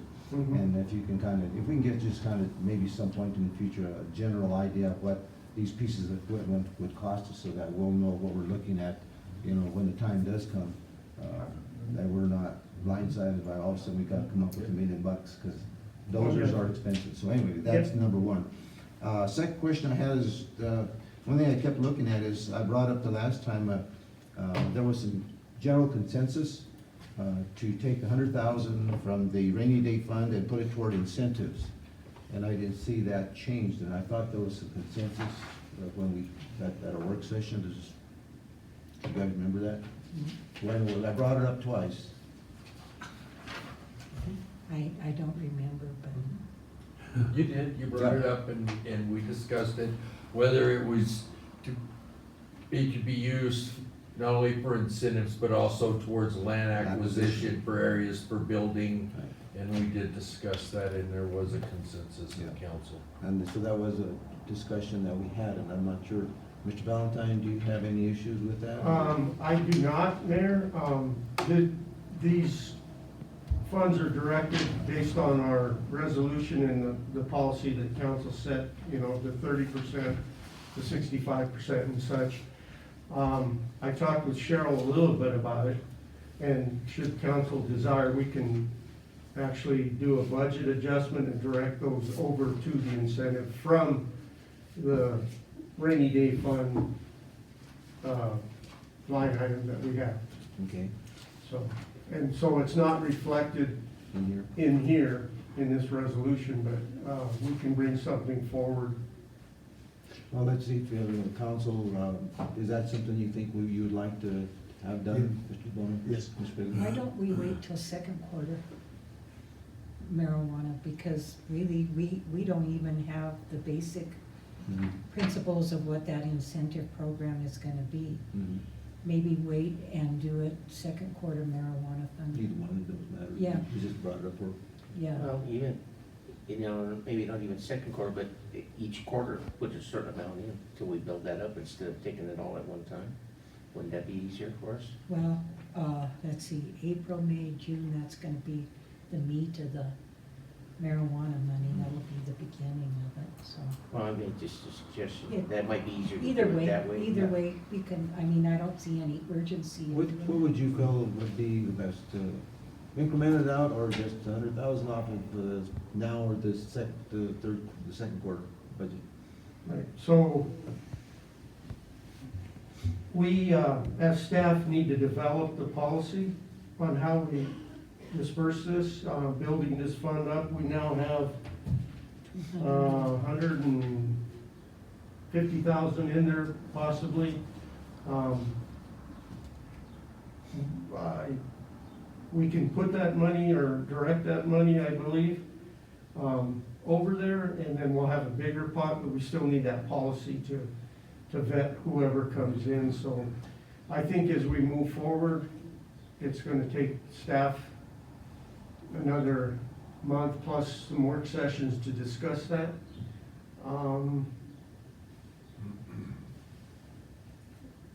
So it does sound kind of like maybe doing it out of the second quarter budget, like I said, Right. it's immaterial to me as far as that goes, but as long as we get something done. Right. Any other questions on that, do you think? Well, it's coming out of not just our quarterly, it's coming out of that fund, and last year we had to spend close to $9 million because it had accumulated. Yes. And that still left close to $6 million still in that. Correct, that's what I'm saying, we Yeah, can direct. so out of it's that. not like we need to increment it, it's not coming out of a quarterly fee, it's coming out of a big bunch of money. So, I mean, if we're gonna do it, we'll just take the money and do it. Yeah. But I agree, we're not pressed on time to do it, we don't have a policy. Right. But with it being used not just for incentives to builders, possible land acquisitions to assist in the building, our housing boom also, then the money would be there, but it can be transferred really quick anyway, correct? Correct, and Yeah. I don't wanna misspeak and get Cheryl in trouble. I Right. can hear her like. I heard panicking shuffling back there. too, like. I don't know if you have oh, crap. anything to add, Cheryl?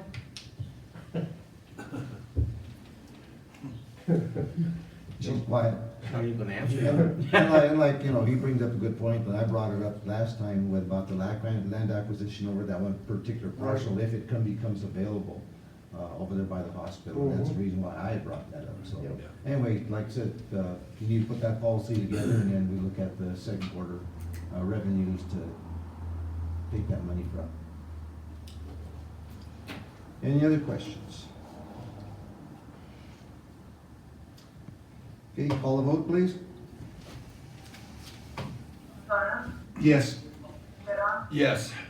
Greenberg, Yes. Ogletree, Yes. Shu, Yes. Williamson, Yes. Baker. Yes. Item F, resolution supporting an application to the Colorado Parks and Wildlife Division regarding the Colorado Outdoor Regional Partnership. Entertain a motion? So moved. And a second, I guess, by Ms. Grego? Yes, sir. Okay. Second. Discussion, Mr. Chatterley?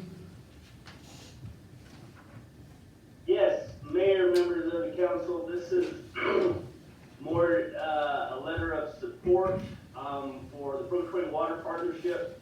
They are the applicants for this grant. Part of the grant requirements was to have a letter of support or a resolution supporting their application for this. It is a kind of a technical assistance planning grant, CPW, funded through GOCO. We'll be selecting, from what I understand, with conversations with Nathan Fay, several cooperative organizations to help with the planning of what's going to be the state comprehensive recreation and conservation plan.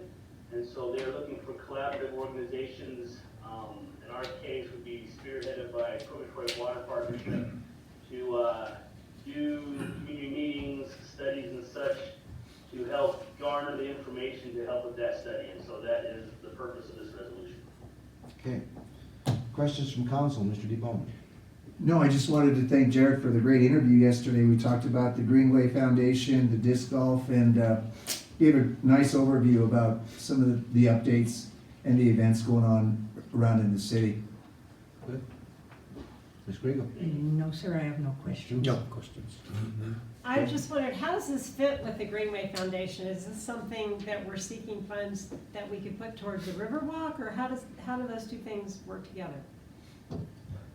Actually, this is in no way tied to the Greenway Foundation. This is just a separate kind of state-sponsored study to help get that information for that plan. And so they're in no way correlated, other than the Purgatory Water Partnership is involved in both projects. Okay, is it something that they should be involved in because they're working on a plan for our river in this area, or how does that, I'm just not understanding how they are not in part of that conversation. So actually, it's best that the Purgatory Water Partnership kind of lead out in the application of this grant, because they do have the contacts to make a good collaboration with all the different partners associated with the Purgatory Water, or the Purgatory River, I guess you might say. They have connections with the irrigators and the other agricultural folk that will really add to a very good network that the state is looking for to get as much input as possible to put together this recreation and conservation plan here, I guess, in about a year is what they're planning on doing. So, and I would add that the Purgatory Watershed Partnership entails the entire river from the headwaters up at, our watershed all the way down through the farmers. So it doesn't you know, the Greenway Foundation is looking at a little piece of the river. They look at the entire corridor. So what this commission comes up with, or whatever these funds support, will be information that the Greenway Foundation will use to make a plan? Or It'll be valuable information for conservation and what the Greenway Foundation submits. Okay, I believe. Yeah. thank you. Yeah. Mr. Goodall? Because basically, without the people that own the water rights in that river, the Greenway Foundation or no one else can do absolutely nothing.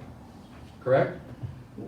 Yeah. It boils down to they control all the water. So Correct. the Purgatory Watershed Partnership is an important partnership as a liaison to the people that own the water rights in that river. Make sure I got it correct. All right. Is there any expenditure of funds or in-kind match gonna occur with this? There's a 10% in-kind match that will be matched 60% by Julie Gibson, who's the director of the Watershed Partnership, and the other 40% will be my time put towards doing the different projects associated with the grant.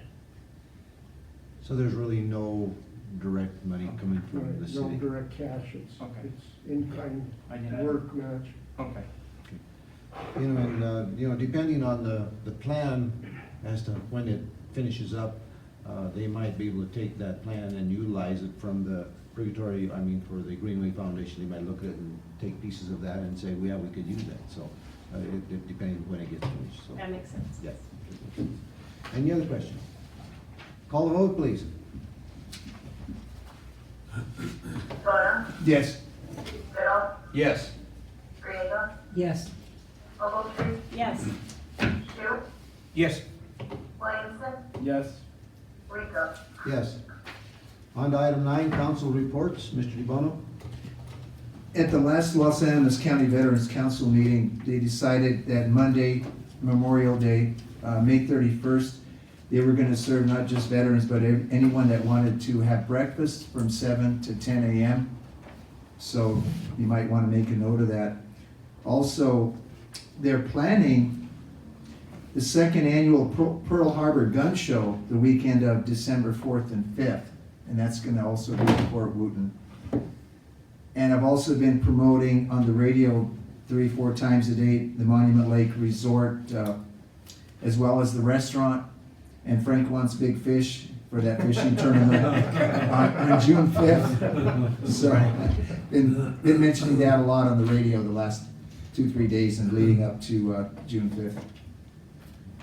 That's about it. Ms. Griego? I had a meeting with the Fisher's Peak engagement group for the Fisher's Peak State Park. I sent this to Audra, there's a packet, but I don't think Audra sent it out to you because I sent it from my business email. She I did. can't do it. She Did you? sent it out. She didn't include you because Oh, okay. you haven't. Because I'm So- not important. No, that's right. You can ask Audra, but. Audra, am I important? Okay, thank you. Okay, thank you. I knew you would. I mean, you never falter. But anyway, they did one group, they did a survey and they asked for people to participate. And the first process overview was from January 29th of this year to February 26th. So they filled out a brief questionnaire. So just to give you an idea of what all this is, if you look at potential evaluation criteria for focus areas, the first focus area are natural systems and wildlife. And then they go into nature-based outdoor and rec activities. I won't go into it because you all have gotten it. So what we did at our meeting yesterday, we got all these priorities that they listed. And all of us on this committee voted on our first, second, third priority. So conservation is way up there. All of us agreed that conservation and use of the park responsibly is important. I did come up with, you know, I had I'll give you a disclaimer because I had somebody come and complain to me that we've got all this land and nobody's doing anything with it, and it was one of my relatives. So after I slapped him up the side of the head, no, I'm just kidding, I don't do that. I'm Italian, but I keep my temper. But anyway, the background work on this park is unbelievable, but we had a gentleman that gave us some information. They are even going into the Native American tribes. The peak has a historic value with the South Ute and the Ute Mountain tribes, and they're participating in this engagement process. And we found out that there is one extinct animal up there. The New Mexico jumping mouse is extinct, but they found it up at Fisher's Peak. Wow. Read that. Yeah, and so, yeah. So, we had a gentleman, I can't remember what his name was, but he made a presentation on the actual trailhead going from the existing trailhead that's there now all the way to the top of the peak. And the trailhead is about 8 miles long. And he had it mapped out for us. He said if anybody wants to try to envision what that is, that's like trying to climb a 14er. 8 miles straight up, so just FYI. And then I had a meeting with Historic Main Street today, but I was unable to attend. But there is on Facebook, if you go to Historic Main Street on Facebook, there's a survey. Have any of you done it? And it's a survey about what's crucial historically, buildings, businesses, and public spaces to the Colorado Main Street survey.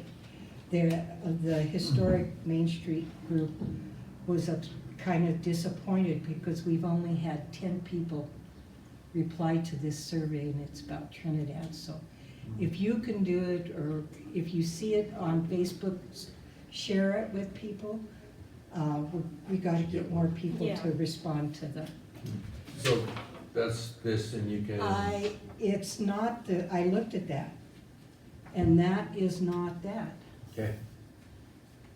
Yeah, it is, but it is, but the web address is different. Just to be certain. Type in Trinidad Historic. Yeah, they tagged it. They put a tag on it, so it's at the top of their Facebook page. Okay. Yeah. All right, that's it. Okay, Mr. Schulte? Have nothing more. Other than big fish? That's all I want, is some big fish. I'm finding out this next weekend. Well, I'm going to, I had called, and talked, they appointed me to, what's the name here in town, the game officer. Yeah. And he was going to get with their biologist, but they never did. I'll call them up again. Yeah, check what they got, because I know you were talking about it. Let me check on that. Okay. About Trinidad State, there's some good news today. It's now Trinidad State College, no longer junior college. The governor signed that bill that we had supported, so that's exciting. And I also saw that they're offering an archaeology class for people who want to go and look for artifacts at the college this summer, an intensive 1 month class that's really good. The Arts and Culture Advisory Committee, I'm enjoying working with them. It's a bunch of new, energetic, engaged people, and they're working well with Karen Wolf and Victor as staff liaisons to shepherd the various art projects that have been approved in the past to get them to fruition. I appreciated that, Mr. Valentine, that you spoke with the paper and got the information out about the Hans Druk sculpture, because there's been a lot of controversy about how long that's taking. I think people are understanding that it's near to completion. Mr. Druk appeared at the meeting and talked with everybody, so it dispelled, any confusion about what's going on, and he's going to work with the commission about what the base will appear like, because right now it's just basically a culvert that will be on, like a tube that it will sit on top. It'll be more decorative, but it's a simple thing, and he has some plans that he'd like to do for the base, but he's working with that commission. They're also putting together a they've inventoried all the public art, and they're putting together an art walk that would be a brochure that you could take and then walk around town and see the various pieces that would explain them. And then as we add public art, it could be added to easily. And then the other thing that they're interested in doing is working with some other civic groups around Trinidad on Simpson's Rest and improving things up there, making it more beautiful and a place that locals and visitors want to come. The Space to Create Oversight Board now has a new member, so it is finally got a full board, and they've elected new officers, and members of that board met with members of the Creative District, and I got to help out on Saturday, and we pulled the plaster off the wall in the Creative District / Space to Create Commons area, and it was a lot of fun. How many board members are there now? There are 7. So, and I can have 9, but I think they want to keep it at 7. But they worked really hard, and the Creative District and the Space to Create Oversight Board are working together to get that area cleaned up and ready to go, so that people can start coming in and doing using the co-working space. And let's see, so that Wally and Talitha Gillespie, our grant writer, will have a place that we will work. Cool. So it's on its way. Okay. Mr. Goodall. So touching a little more on Simpson's Rest, they are having a meeting up there on the 27th at 4 p.m. A bunch of the groups, I think Parks and Rec is gonna participate with arts and cultural and everything. So anyone that wants to go to that on the 27th at 4 p.m., they're gonna go up there and kind of look at it and try to make a game plan, I guess, what they're going to bring to city council. At the Parks and Rec meeting last night, we had the trail building class was there to give a little presentation. They did wind up with 11 students, and I was amazed when they were introduced. These are people from back east. I think 2 of the students were from around here, the rest were from other states and a few states back east. So it was a pretty wide variety, and they broke up in groups and did a study. They're working up in the wormhole loop, finishing some of the stuff that was started up there, since they don't have any thing going on Fisher's Peak State Park right now. They're gonna put them 3, the groups they broke up into all made a conceptual plan. They're gonna mold those together, and then they'll be coming back and doing another presentation to Parks and Rec of what they kind of got in mind for that area. On the, they're looking at, I can't remember the guy's name, who's teaching the class. We worked with him. Boone. So they're working to get, Tony Boone, there you go. They're working together about some grants that they're trying to get wrote and everything, and I told them to contact you because we now have a grant writer, possibly could assist in some of that grant writing. The golf course also attended the Parks and Rec meeting. It was real hard for me to be a liaison to Parks and Rec at that time and keep my mouth shut. But I think I did pretty well in not saying, listen, why don't y'all pull your heads out and let's get something together. But they're going around the different boards and commissions trying to gather support. And so what I recommended to them is, that's city-owned property, and if you're having issues with the golf course, get estimates, get with Mr. Valentine, and then he'll come to city council and we can get the stuff taken care of out there at the golf course or whatever that needs to be.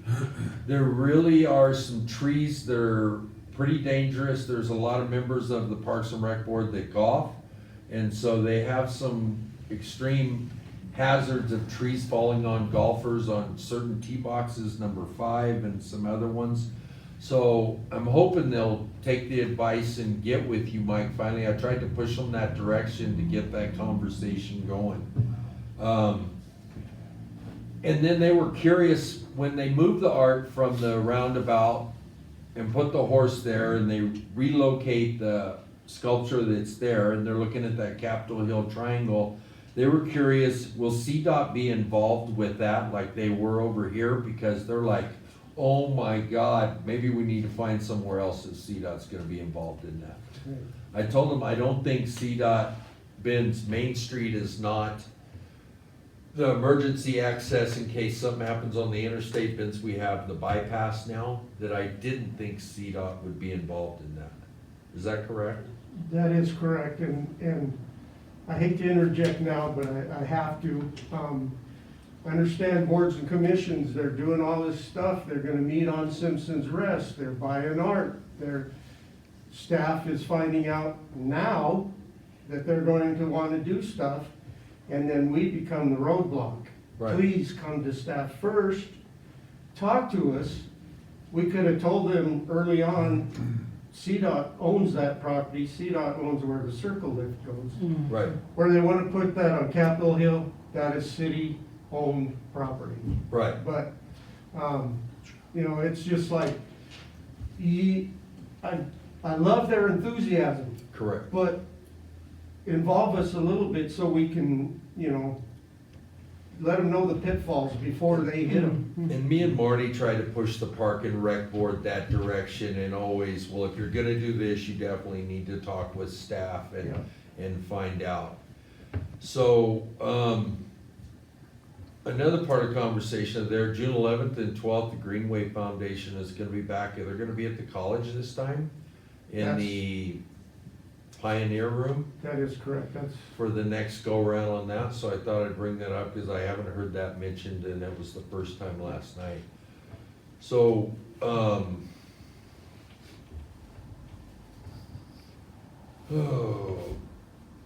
that's enough of the fun stuff, I guess. So, you know, my mistake when, for not going into the Front Range rail bill, I can 230 or whatever that is, 238.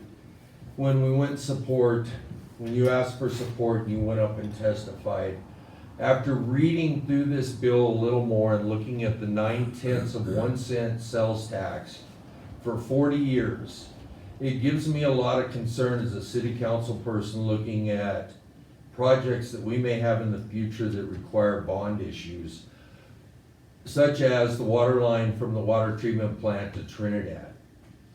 If the Front Range rail system goes through and that 9/10 of 1 cent sales tax goes on, it's gonna put us close to 10 cents sales tax, just under that. If we have to go to our community and ask them for a bond issue and approve when they're already paying close to 10 cents in sales tax, I'm afraid it's gonna be hard for us to pass a bond issue for a big project like that. And when the capital improvement projects, which we barely got past this last time, the extension, if we're looking at that much sales tax, I'm afraid we're in jeopardy of not being able to get stuff through to our voters. And I wish to express my concern with the eminent domain and that sales tax as a funding measure. And I know it's meeting some opposition from people in El Paso County and some other areas, or the Western Range. Why are we gonna be bound with a tax supporting something that we're not gonna be paying for? So I just wanted to express my concerns as a city council person for Trinidad, Colorado, that it concerns me with us passing future bond issues for emergencies. If that Front Range bill passes, rail bill passes as it is written right now, and I wanted to be on record after getting through that whole bill completely, that those two things threw up a big red flag for me. And I wanted to express them to city council. Williamson. I have no update, Mayor. I too, I had some remarks prepared, but I will just say that I will join on exactly with what Rusty said on the 238. I do, the one thing that I would add, any benefits that we see in this area seem to be very far out and will suffer immediate consequences with the tax, potentially eminent domain, without seeing any benefit for well into the future. So I too would like to be on public record as to wish to reconsider my opinion on that. Just, anything else? No, Okay. sir. Just on the eminent domain, and I today, and I was gonna say that today I reported to the county commissioners, they asked me to report on the entire process of that, which I did. And that came up, you know, one of the things is the eminent domain, anytime you have an entity that is a possibility taxing, bonding, eminent domain has to be in that language. That's just, you know, that's just the way it is. As a matter of fact, in our city council charter, we have eminent domain. The county, I'm sure they have eminent domain. The federal government has it, the state has eminent domain in all their languages. Now, that eminent domain is as such, I don't see that ever happening here in Trinidad. Let's take an instance that I called Sal Pace about that today, because he's been one of the people I've been working with that bill. And it's more for the time would come, to give you a good example, let's say Almoro decided that they wanted to have a station there. Well, it's out of the way of the rail system. So what they would have to do is reroute some of the, new rail system through probably some private property. So the whole thing would be is that they would go contact the homeowners or the owners of the property to work with them. And of course, if they resisted, eminent domain could take place. But after talking to someone today, there are some other ways around that. One of the possible ways would be to, instead of taking it by eminent domain, just say, okay, over a period of so many years, we'll do something for you to offset that so that you have the benefit of it. So that's the issue with the eminent domain. While I'm on that, just to let you know that it has passed third reading, and it is now going, I think, to another committee, which after that will go to the House for final approval, and then on to the governor for approval there. Now, one of the things that came up in the last 2 weeks was that Trinidad was really close to losing their seat at the table. And when I found out about that, that was actually being pushed by people from up north, in the Boulder area, actually. And when I saw that, I called South Place and talked to Debbie, and we went, matter of fact, we went round and round how to figure out the way to do this. It was actually over from Friday, Saturday, and Sunday. And we finally got it down to now the language actually does say that Trinidad, or the Council of Governments of Trinidad, will have a seat at the table. So what it boils down to is there's going to be a 15-member, it looks like 15-member board is what it's going to comprise of. 6 members are going to be appointed by the governor. 8 are going to be from other communities. Trinidad gets 1 vote. Pueblo gets a vote. Colorado Springs gets 2. Denver gets 4. And I think Fort Collins gets 1. So I think, so that's the 8. And then there's going to be another voting member, and there's going to be some other non-voting members in there as well. Now, the other thing that is happening there is the governor from New Mexico and the governor from Wyoming can actually appoint someone as a non-voting member to this board. There has been interest from Wyoming, especially from the time that I've been on there. They've been to most of our meetings. New Mexico has been involved real heavily since the beginning. And one of the things that I'll tell you guys is that up until this point in time, the only communities that have put money into anything for the commission have been La and Trinidad and Pueblo. We put in like $12,500, a few times, and they have too.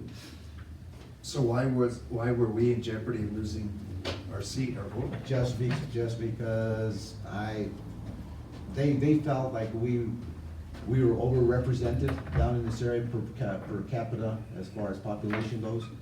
That was the reason. But after the discussion, what they were wanting to do is actually have Pueblos voting for us. So that to me, that didn't sit well with me. No. And that's why I went to bat to say, hey, this is a non-starter. Good. It was a non-starter on that part of it. Mayor, are you gonna speak about our meeting with the Attorney General? 'Cause I was I going had, to, yeah. okay, cause Yeah. if you weren't, I definitely have some notes, I definitely. And you might want to tag on to it. I would be happy to. And that's it for 238. Now, also Senate Bill 1215, which is the, I read it down. That's the bill that will. Crime Prevention Initiative. Crime Prevention Initiative. As a matter of fact, tomorrow I have to report to the organization here in town. And the Crime Prevention Bill, and that is moved. That's also passed third reading, and it's now headed to, past the House, it's now headed for the Senate, according to Debbie. And what that'll do is it'll bring about $350,000 into the community. And either a foundation or a third grant participant will be able to administer this. The Trinidad Community Foundation has decided they would like to work with a third-party grant administrator, which is the Latino group out of Colorado Springs. They've already been in conversation with that. So we're pretty positive that that's going to move through because it'll really help hopefully stem some of this crime prevention we got. And it'll also be able to help people that are getting out of prison or have gotten out of prison, or maybe they've been in jail and they're getting out, to help them to become entrepreneurs, to train them to do different things so that they won't go back into the system. That's the whole idea behind this bill. And it'll also be able to, from what I understand, is they'll be able to work with like AADA, because we understand what AADA does. They'll also be able to work with the school systems, to go to the school systems and talk with the students to say, you know, this is life, this is what can get you in trouble. So there are some things that this bill can do, and it's a pilot program, and that is for, I think, a 2 or 3 year period. They're appropriating $1.7 million for Trinidad and Grand Junction. 20% of that is going to be for Trinidad, and 40% is going to be for Grand Junction. But for the first year, like I said, they're going to take $350,000 and appropriate it for Trinidad, and whatever 40% will go to Grand Junction. Just a question, curiosity, what particular, like, the three places that you mentioned, Trinidad, Durango, and how come Piabo and places like that aren't into this program? Because they would seem like the bigger population would need more. Well, the sponsors of this bill saw it. It was actually our representative Holtorf was one of the sponsors of the bill, and he went to bat for us. I think the other sponsor of the bill was. But right now, Aurora and Colorado Springs are doing this. They have been doing this since 2017, and it makes sense because then you have 2 large communities, 2 metro communities. Now you're going to have a mid-size, which would be Grand Junction, and a small community. So they're going to get information from 4 different sized communities to see how well this can work. So I think it makes sense. Anything that we could do for crime prevention, I think that would be great. We listened to the opioid litigation with the AG's office, and what's interesting about that is all the companies that have been giving out opioids and selling opioids to the doctor's offices and what have you, hospitals, they've now come to, through all the lawsuits over the past couple of years, that now they're going to be able to give Colorado like $1 million per year for the next 18 years. And how much we'll get down here, but they're going to distribute that for, you know, whatever it is. But we'll get some money out of that and it may go hand in hand with this 1215. They might be able to work it in together. So I think it makes sense. So there might be some other bills up there with opioids or, you know, other stuff at the state level right now. I'm not sure what they are. But anyway, what else do you want to? It's definitely, you know, we're in Region 14, That includes Pueblo and everybody out east.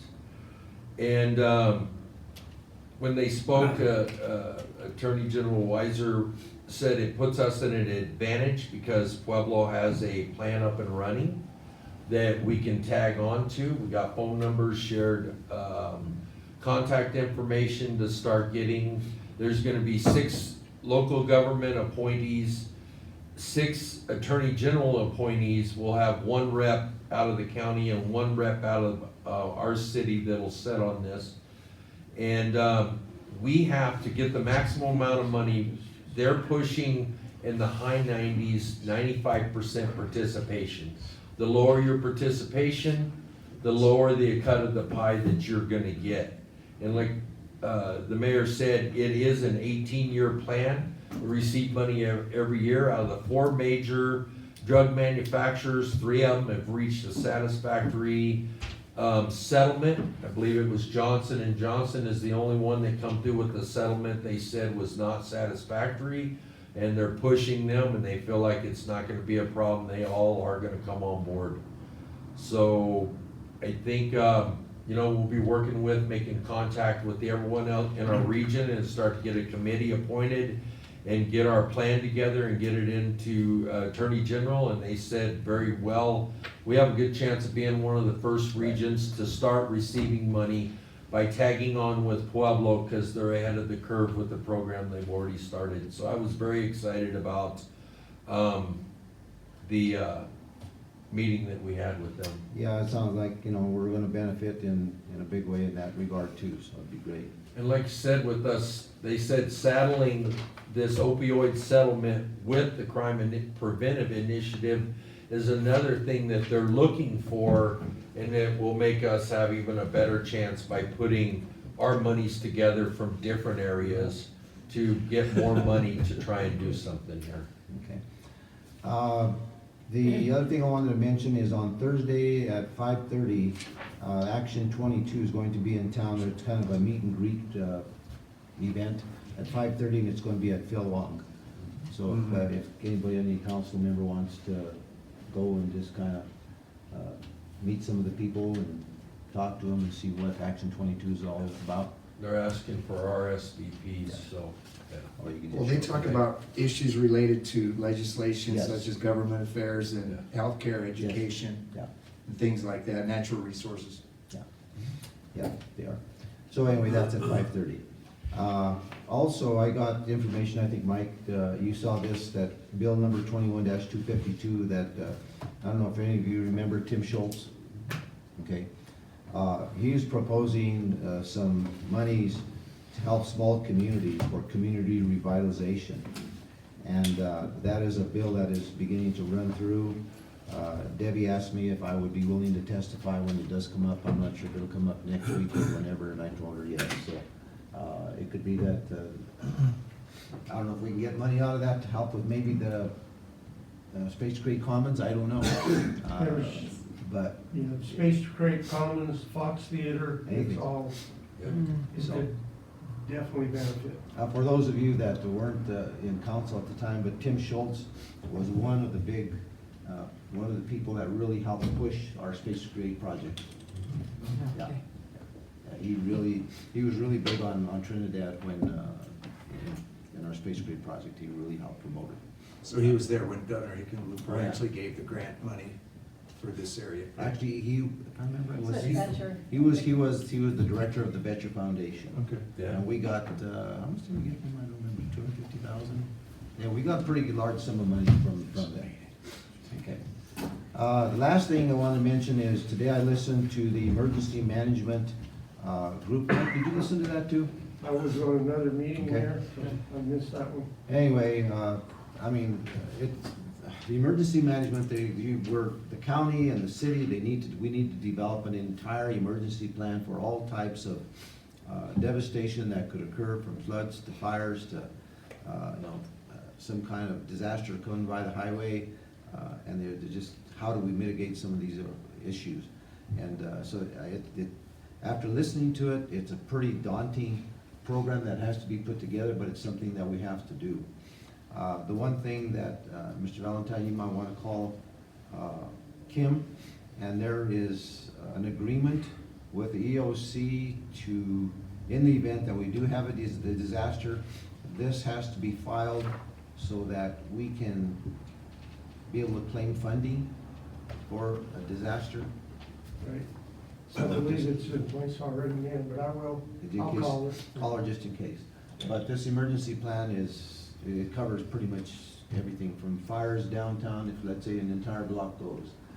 So it's a civil defense? Yes, and what it does is it has to be the city, the county, the fire departments, the police departments, the sheriff's departments, all these people are in an emergency management group.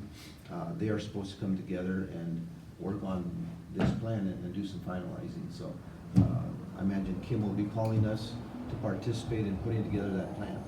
So like I said, it's a pretty massive project. What's been interesting though is it seems like that when Huerfano County went through that spring fire, and evidently they've been working really hard, and they have put together a plan already. They have a plan, evidently, that they've used. So I was thinking of calling them to see if we could have a copy of that plan, and so it'd be interesting to see. Sure, we can. We have been through this process, several iterations, and so we do have something down, but we just joined with the county's emergency management for the region, so. So, and then, of course, there's always new things that go on, and I mean, it was amazing just to listen to. The big problem with this, and I brought this up, is the red tape. And it seems like anytime that there's a major disaster, you know, if there's a hurricane or a tornado or whatever, after the disaster happens, people are saying, well, how can I get funded? How can I get my money? How can I get help?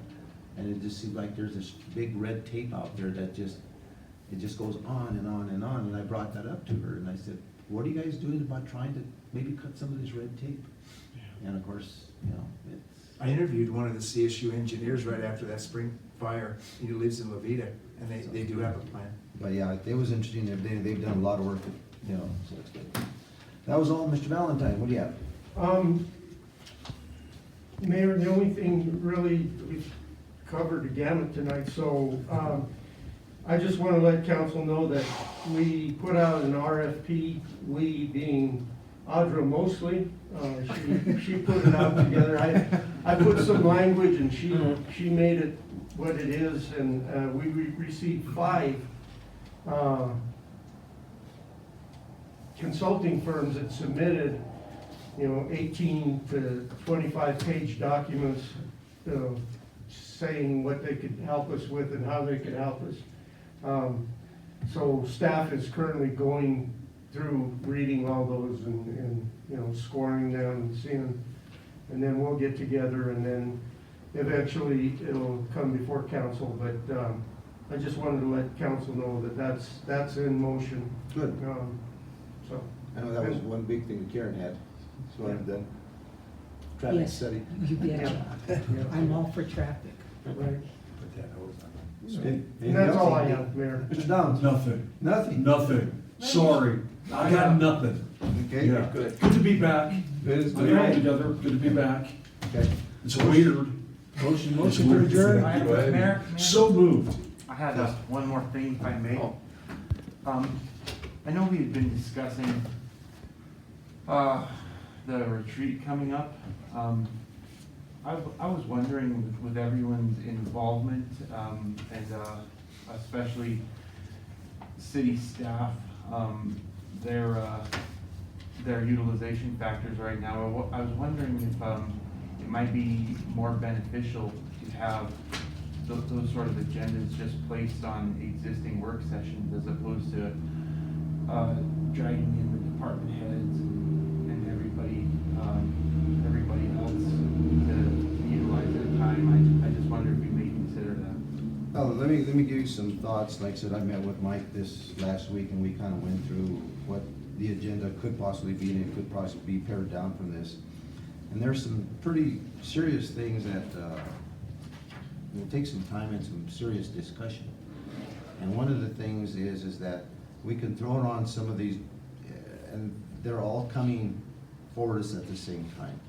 So, but we need to kind of be able to stagger them out properly, or else we're gonna be here for 3 or 4 hours a night. So is it better for us to have a day-long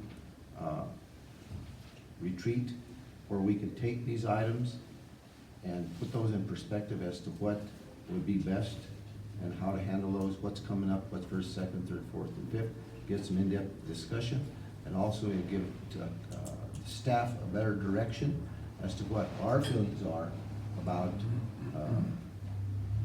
all these different projects. And I'll list you some of the things that we came up with. Like I said, we probably couldn't cover them all in one.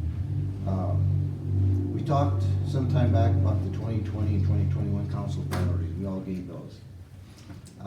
We also talked about a capital improvement 5-year specific plan. In other words, right now our capital improvement plan says we're going to fix roads. Okay, which roads? You know, we're going to fix a water line. Which water line? Those type of things that we need to kind of narrow it down. Also, asset management, review of departmental strategic plans. That's something I've been talking about with Mike, with a couple of the departments out there, so that we know, for instance, potholes. Are they going to begin doing repairing potholes in February? Are they going to do potholes in the middle of, July? Those type of things. But there's several things in there that they could relate back to us, so that when constituents say, okay, when are you guys going to fix this road? Maybe it's not in the plan. Maybe it is. When are you guys going to fix the potholes on my street? Maybe we'll have a plan. Maybe we don't have. Downtown parking is a big issue that we're having to deal with. Mike and I had a good discussion about that. Where can we consider parking? This one here, and this is just a beginning process of a relocation of our welcome center. Is that something that's on tap that we may have to do, because we know what's happening right now with our welcome center? Our outdoor recreation, Jared is, he's batting 1,000 right now. He's working his butt off, bringing all this stuff together, and to let us know what he's actually doing and his time frame of doing some of this stuff. Space Crate Commons, how's that coming? Where is it? What's happening with it? That's another investment that we might have to take some additional money to. How are we going to do that? The marijuana situation with New Mexico, is that going to be an issue that maybe we need to have a simple discussion on as to impact that we might get, and how much can we expect possibly? We don't know. How prepared are we? The traffic study that we're talking about. Housing is a major issue. We've had 2 already, but now the housing now needs to come together with our incentives that we've been talking about. How is that all going to work together so that the incentives will help the housing? I had someone ask me already about the incentives, and I said, well, we're thinking about doing something. I kind of gave him an idea that it may be where we could probably do like tap fees or something like this, but there's no money going to be directly going out to that person. So we need to be able to bring those 2 together. The other big issue is broadband. I mean, we've had discussions about this. There's discussion from the federal government, from the state government, about broadband monies. How do we access some of these monies? Right now, it's kind of like we're dangling in the wind out there. There's all this money floating around. How do we grab this money? How do we bring it in here? So, and who do we have on staff, or who do we have to bring in from somewhere else to guide us to how to pull all this money together, how to best utilize it? The other thing that we have, and we've had discussions about this, is Airbnbs. That's a major issue that's out there. Do we want to do anything else with it? Do we leave it alone? Right now we have supposedly 65 Airbnbs in the city. Is that enough? Is that too much? So do we want to get into any more control? I know Mr. Downs has said it did not be a good idea, but I think it'd be a good idea just to put some of this stuff to rest, so that we can tell staff, okay, these are the priority items in sequence, how we would like for you guys to bring forward to us. And I think it would make sense for us to be able to have a solid day. I know it takes away from staff time, And I know it takes away from probably you from more work. And I know you have, you know, a job, me, I'm retired, it's a different story. But Karen, she's, and Frank, you work part-time too, you work. But it'd be better to be able to get up in the morning, have a full day, and be fresh, to just have good solid discussions on this and where we're going with all this. We got a big list there. Even in one day, we couldn't do all that. That's what I'm saying. So I think we prioritize. would probably be better to just pick 2 or 3 at a time and have them during a work session. Yeah. I mean, we just add too much stuff to everybody, and a lot of times, we want to talk about stuff, and we're here, like you say, for 3 hours and 4 hours. So if we prioritize whatever we need that's outstanding, and I think we can do that just in a little work session, put down what we think would be the best of things, and then invite them out in a work session so that the staff and them May I could add develop that something? too. I know we're here late, I appreciate everyone's time. Some of those struck me as pretty straightforward requests to department heads, such as a 5-year plan for utilities to prioritize what water mains would need replaced. I mean, as an example, I think that was really standing out in my mind. If I was gonna pick, should we discuss that, or should Mike and Mark discuss that? I would say far and away, Mike and Mark should discuss that and tell us what their 5-year plan is. Well, that's the whole idea behind this, is so that they can bring it to us and say, Right. this is But our that's my plan. point, a simple request. Can we see a 5-year plan for the water, for the power? And then, man, check all those off the list, and there's a bunch of them on there. There are, like I said, there might be some of these that, would not even be discussed. Yeah. Would be very true, because there is a pretty good lengthy list. So, working with Mike and saying, which ones do you want to bring forward if we have this retreat? Which ones are the most important? Well, maybe we should prioritize them and then start with work sessions on them and then see where we go I from there. agree. And then if it doesn't, I just think the timing right now with legislation and everything that's coming down the pipe and Mike's workload, and I know I try to stay out of his way for the most part until I get a pretty big list and get in to see him discuss stuff.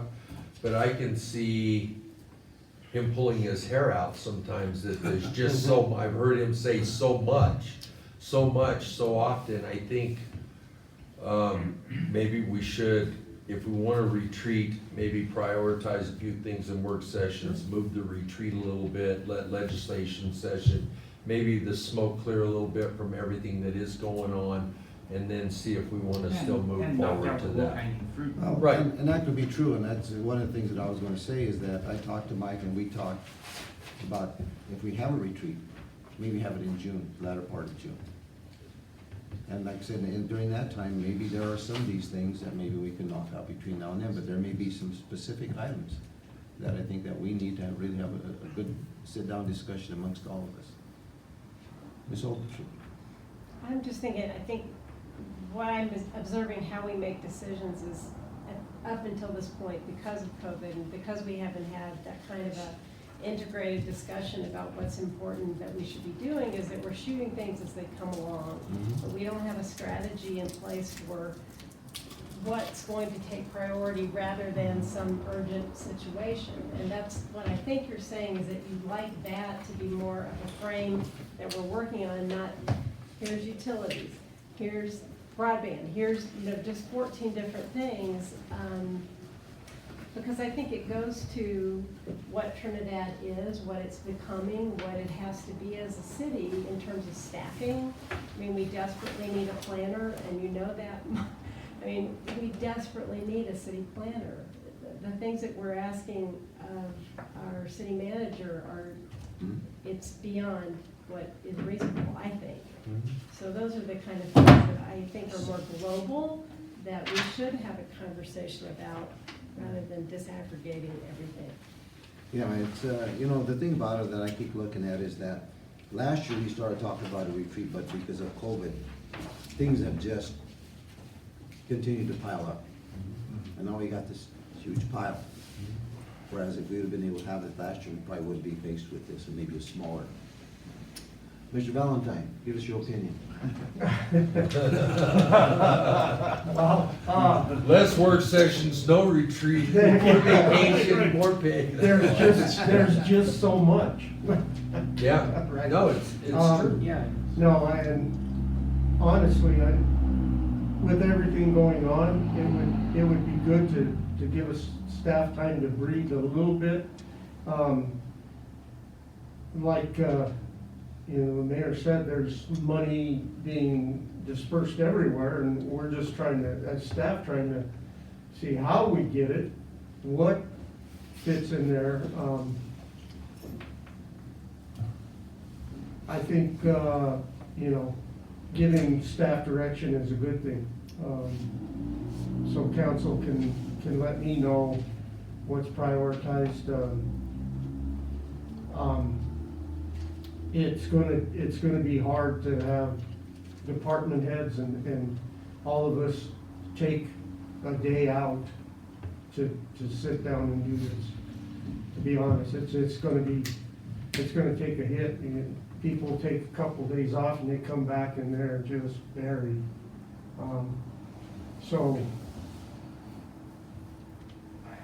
It is a difficult decision because Yeah. at this rate, with everything else, and there's more stuff coming. I know. Yeah. Will we ever be able to get to a real retreat? Should we maybe have 2 half days instead of a full day? Those are kind of work sessions. Yeah, I mean, it's all in 4 or 5 hour work session. I mean, there's different ways to skin this cat, and I think it's just a matter of, Yes. well, I'll have more discussion with you, Mr. Okay. And maybe we can bring it up again next week during a work session. Yep. And then see what direction maybe we feel might be appropriate. Okay. All right.